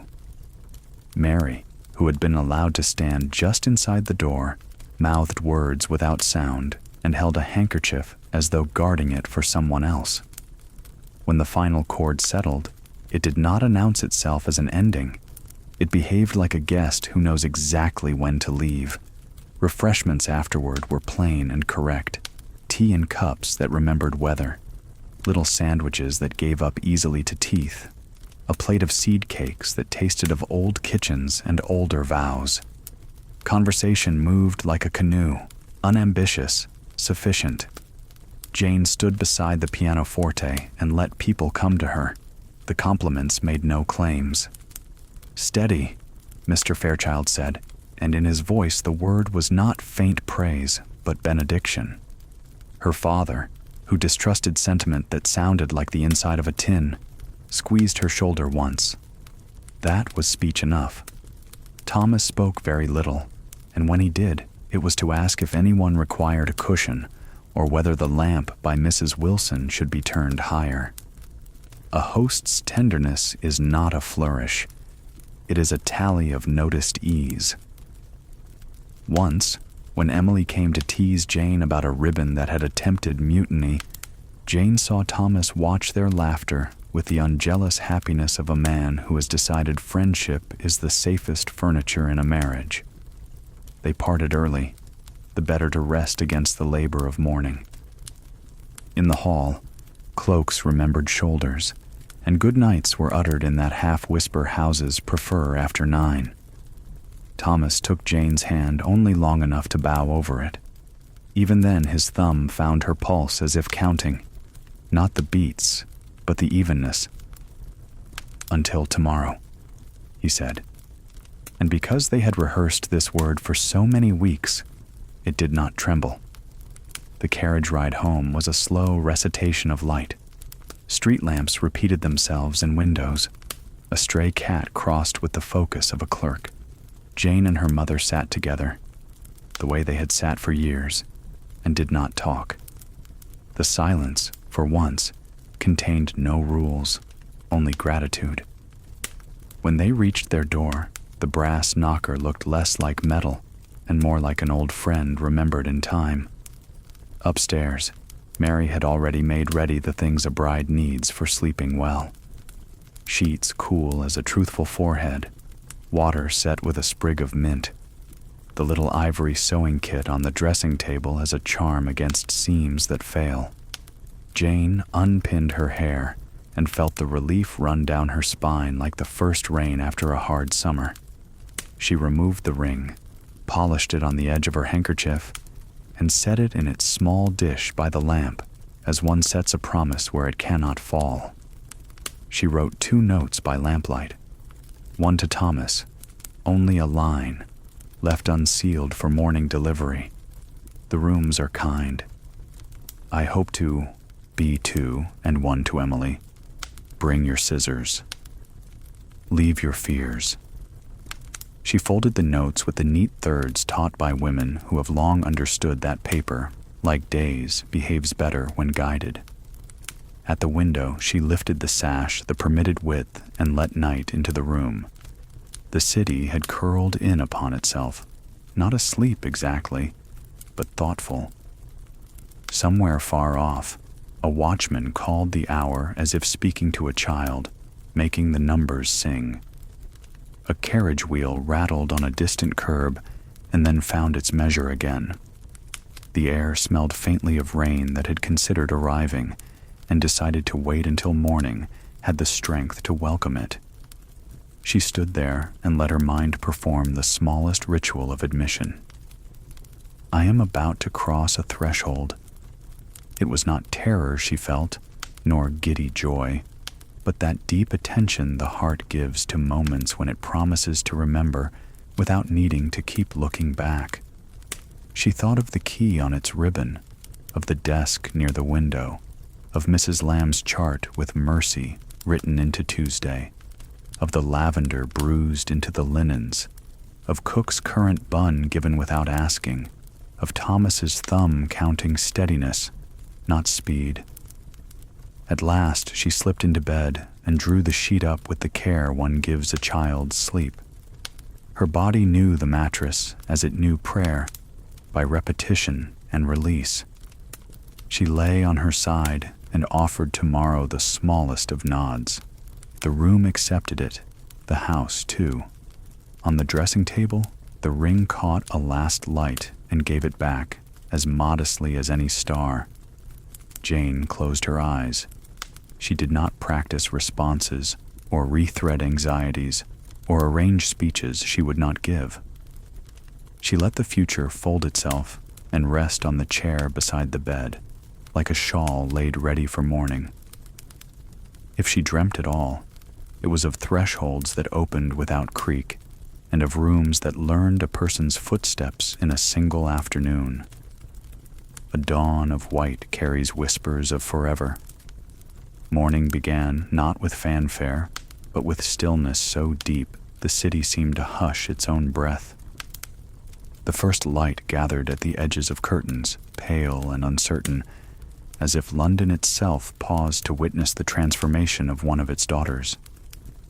Jane stirred before Mary's gentle knock, her eyes opening to a ceiling she had studied since childhood.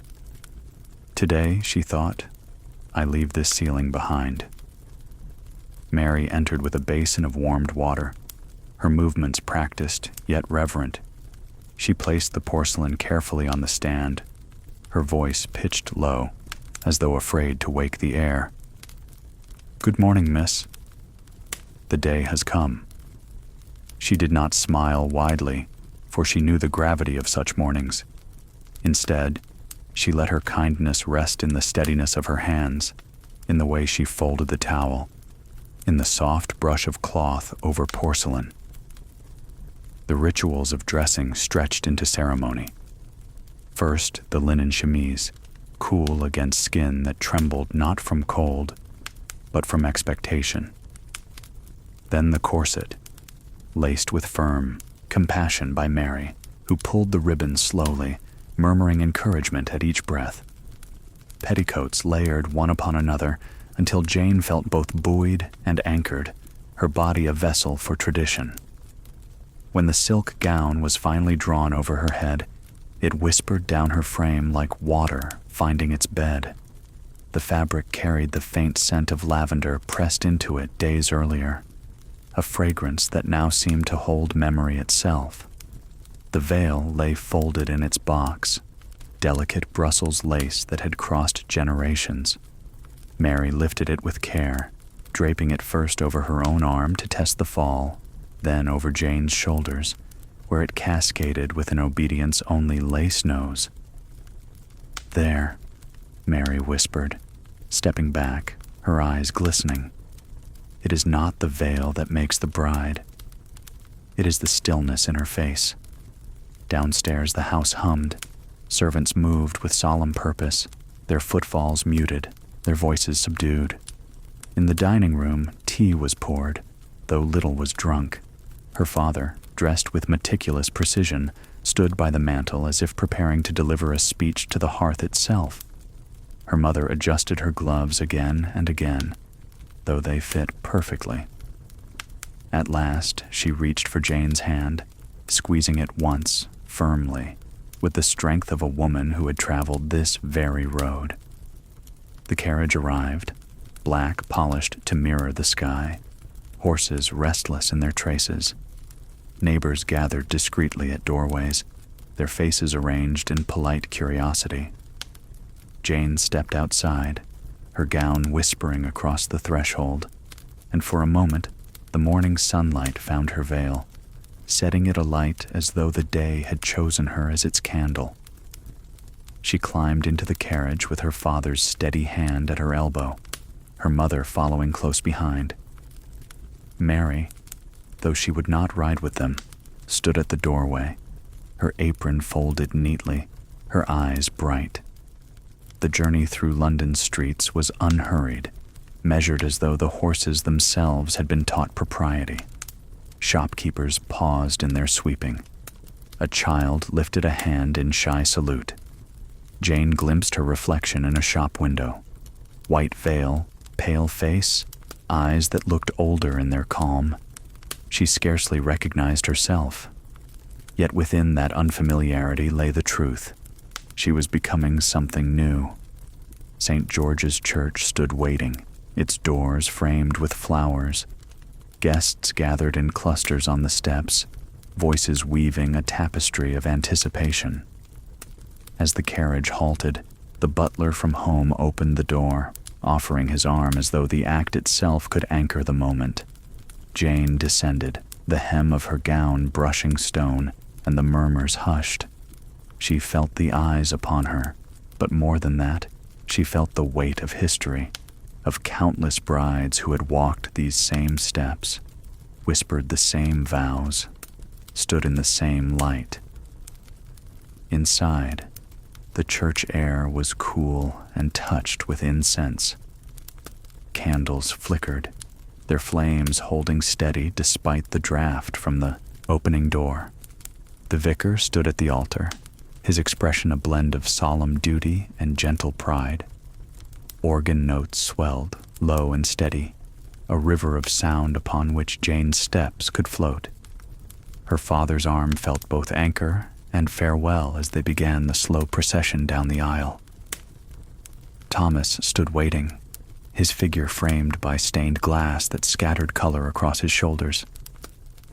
His eyes found hers the instant she appeared, and though propriety held him still, the warmth in his gaze reached her as surely as any touch.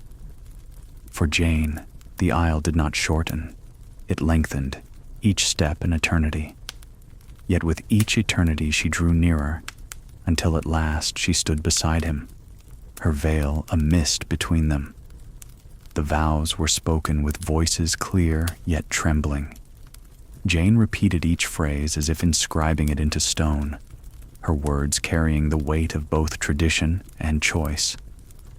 Thomas's voice steadied as he said her name, and she felt it settle within her like a bell struck deep in the earth. When the vicar declared them man and wife, Thomas lifted her veil and pressed his lips, gently, chastely, to her cheek.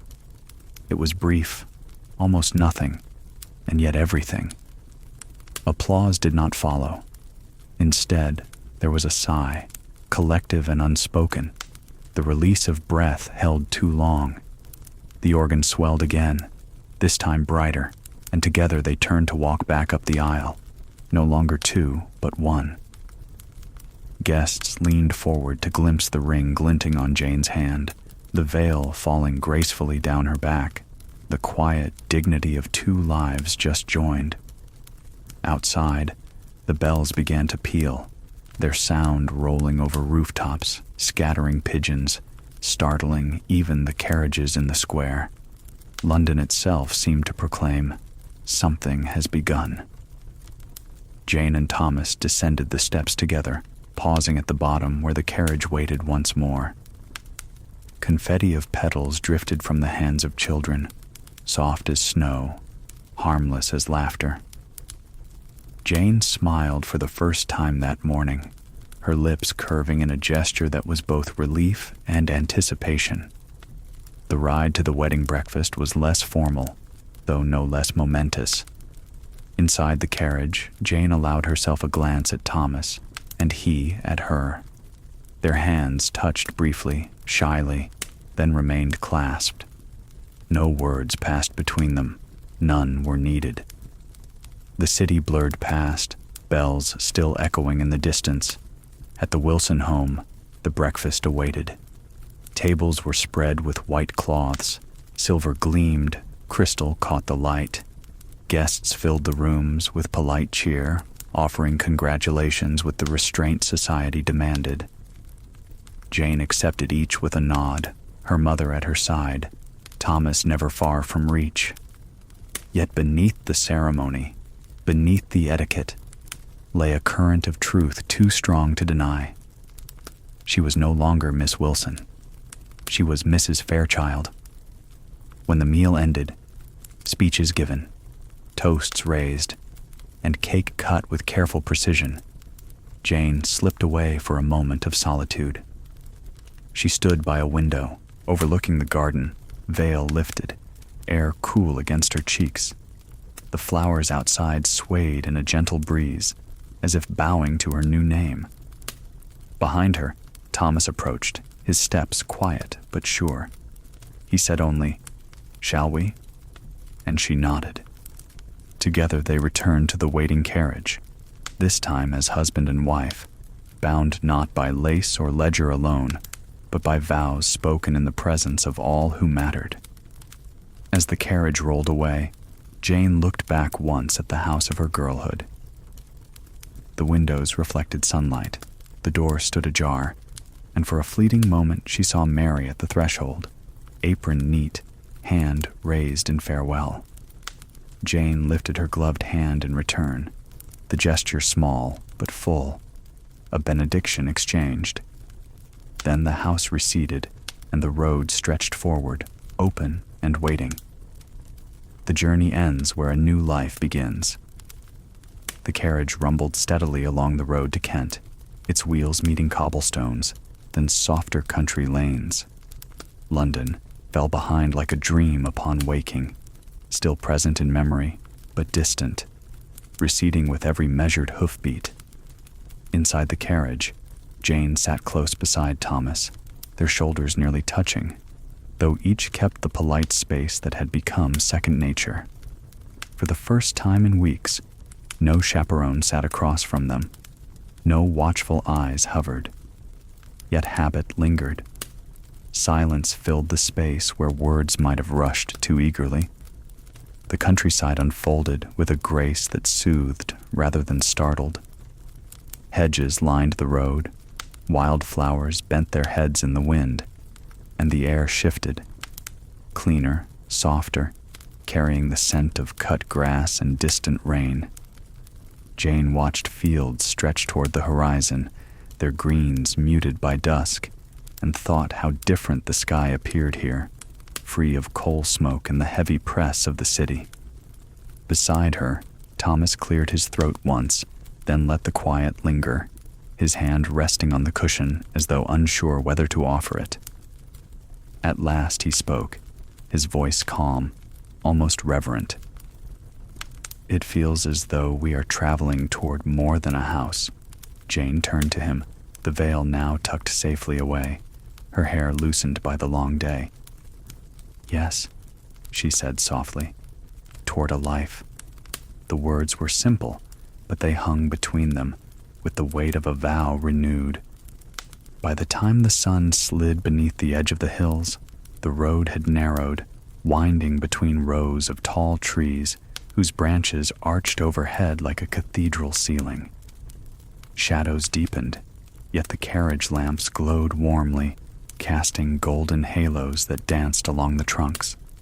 The sound of the horses' hooves softened to a steady rhythm, like a heartbeat keeping time. At last, the Fairchild estate appeared, modest but dignified, a country house of red brick and white-trimmed windows. Lamps glowed from within, spilling light onto the gravel drive. Servants waited at the steps, their posture respectful, but not stiff, each face arranged in welcome. As the carriage drew to a halt, Thomas descended first, then turned to help Jane step down. His hands lingered at her waist for the briefest moment, steadying her, before propriety reasserted itself and he released her. "Welcome home, Mrs. Fairchild," he said quietly, almost shyly. Jane lifted her gaze to the house, to the windows lit as though smiling, and felt the words settle into her heart. Home. Not her father's roof, not her mother's drawing room, but a place where her own footsteps would be learned and remembered.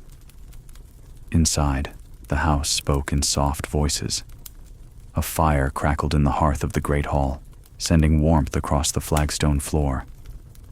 The butler bowed, the housekeeper curtsied, and the cook appeared briefly to press a plate of sugared biscuits into Jane's hands with the firmness of one who considered nourishment a moral duty.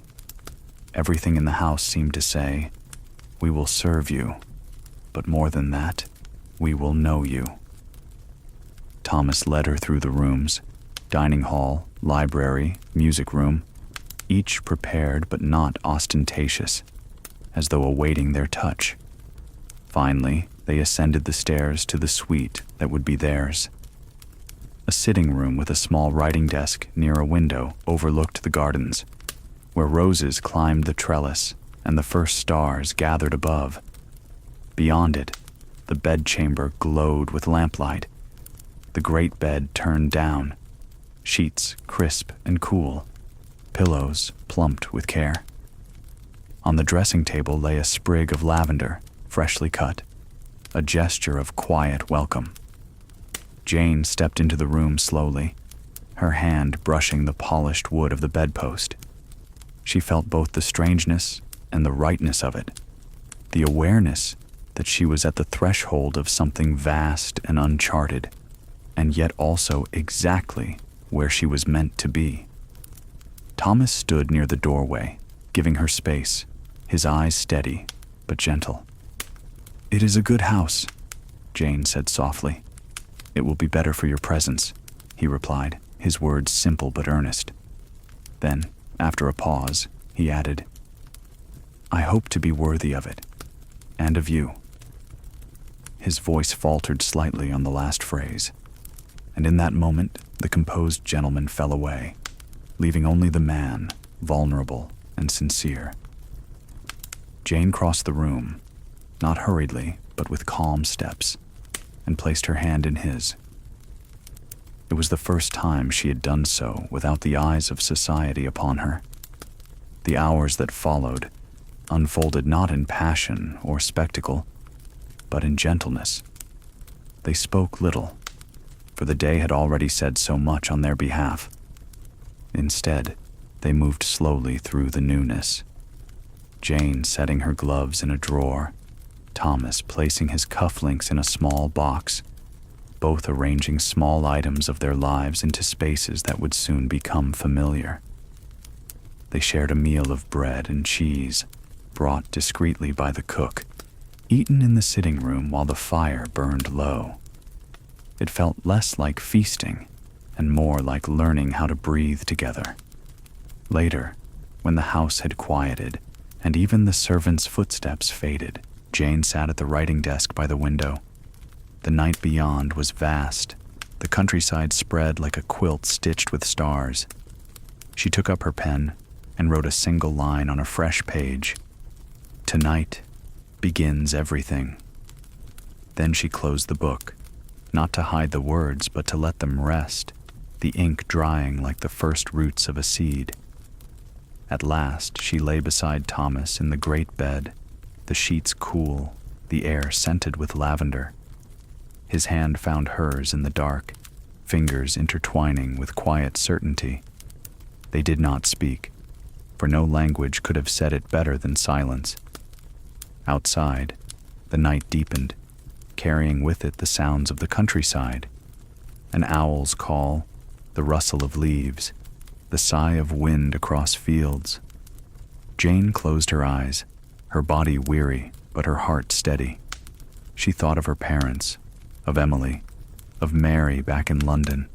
She thought of all the rules that had carried her here, all the silences that had shaped her, all the small acts of propriety that now gave way to something larger, a life shared. The future stretched before her not as a weight, but as a horizon, distant, endless, full of promise. Looking back, the past whispers. Looking around, the present answers. The story we have wandered through, 18 parts of quiet mornings, measured steps, whispered vows, and rooms scented with lavender, belongs to another century. It is easy, while listening, to feel as though the Victorian rules and rituals are permanent, etched into stone like the churchyard names. Yet the truth is that time itself is the great reformer. The London of Jane Wilson's youth, thick with coal smoke and curfews of propriety, has given way to a world that would seem unrecognizable to her eyes. Consider first the home. In Jane's day, a house was more than a dwelling. It was a stage where every gesture, from the way curtains were drawn to the order of calling cards, rehearsed reputation. Comfort was secondary to propriety. A chair was not for ease but for poise, a dress not for movement but for message. Today, a home speaks differently. Sofas invite us to sink rather than perch. Bedrooms are sanctuaries of individuality, not demonstrations of lineage. Where once lavender sprigs lay to mask the soot of coal, now 1,000 varieties of candles and diffusers celebrate comfort openly. We are not less civilized for this. Rather, we are freer to let our houses reflect who we are, not who society demands we be. Courtship has shifted perhaps most dramatically of all. For Jane and Thomas, each glance was a negotiation, each note of music a coded confession. A misplaced step could unravel weeks of careful propriety. Parents hovered as guardians, and society peered through every window. Today, love often blooms in freer soil. Couples meet across oceans, through glowing screens, or in the casual encounter of a coffee shop. No one measures visits with a pocket watch or insists on 15 precise minutes of polite conversation. Freedom has expanded not only the possibilities of love, but the risks too. Yet behind the differences, a thread remains. The heart's need to be seen, to be chosen. Jane's careful nod at the piano and a modern message sent across the digital ether are cousins of the same longing. The expectations for women have undergone a revolution. Jane's life was scripted before she spoke her first vows. A good marriage, a managed household, charitable works, children to carry on the family name. Dreams beyond the domestic sphere were discouraged or quietly mocked. Today, women not only keep homes but also lead nations, design skyscrapers, write code, and climb mountains. Education, once a privilege, has become a right. Choice, once a dangerous word for a young lady, is now the ground beneath her feet. And yet, the echo of restraint is not entirely gone. Society still weighs women differently, often unfairly. The past reminds us how far we have come, and how much vigilance remains. Men, too, have been released from the cage of their era. In Jane's time, Thomas bore the heavy mantle of being provider, banker, protector, and heir. His moments of tenderness were hidden behind ironed collars and measured bows. A man could not admit uncertainty without risking his dignity. Today, men may weep at weddings, take pride in nurturing children, choose paths of art or care over profit. The range of masculinity has widened, allowing the quiet gentleness Thomas showed in stolen moments to become not exception, but expectation.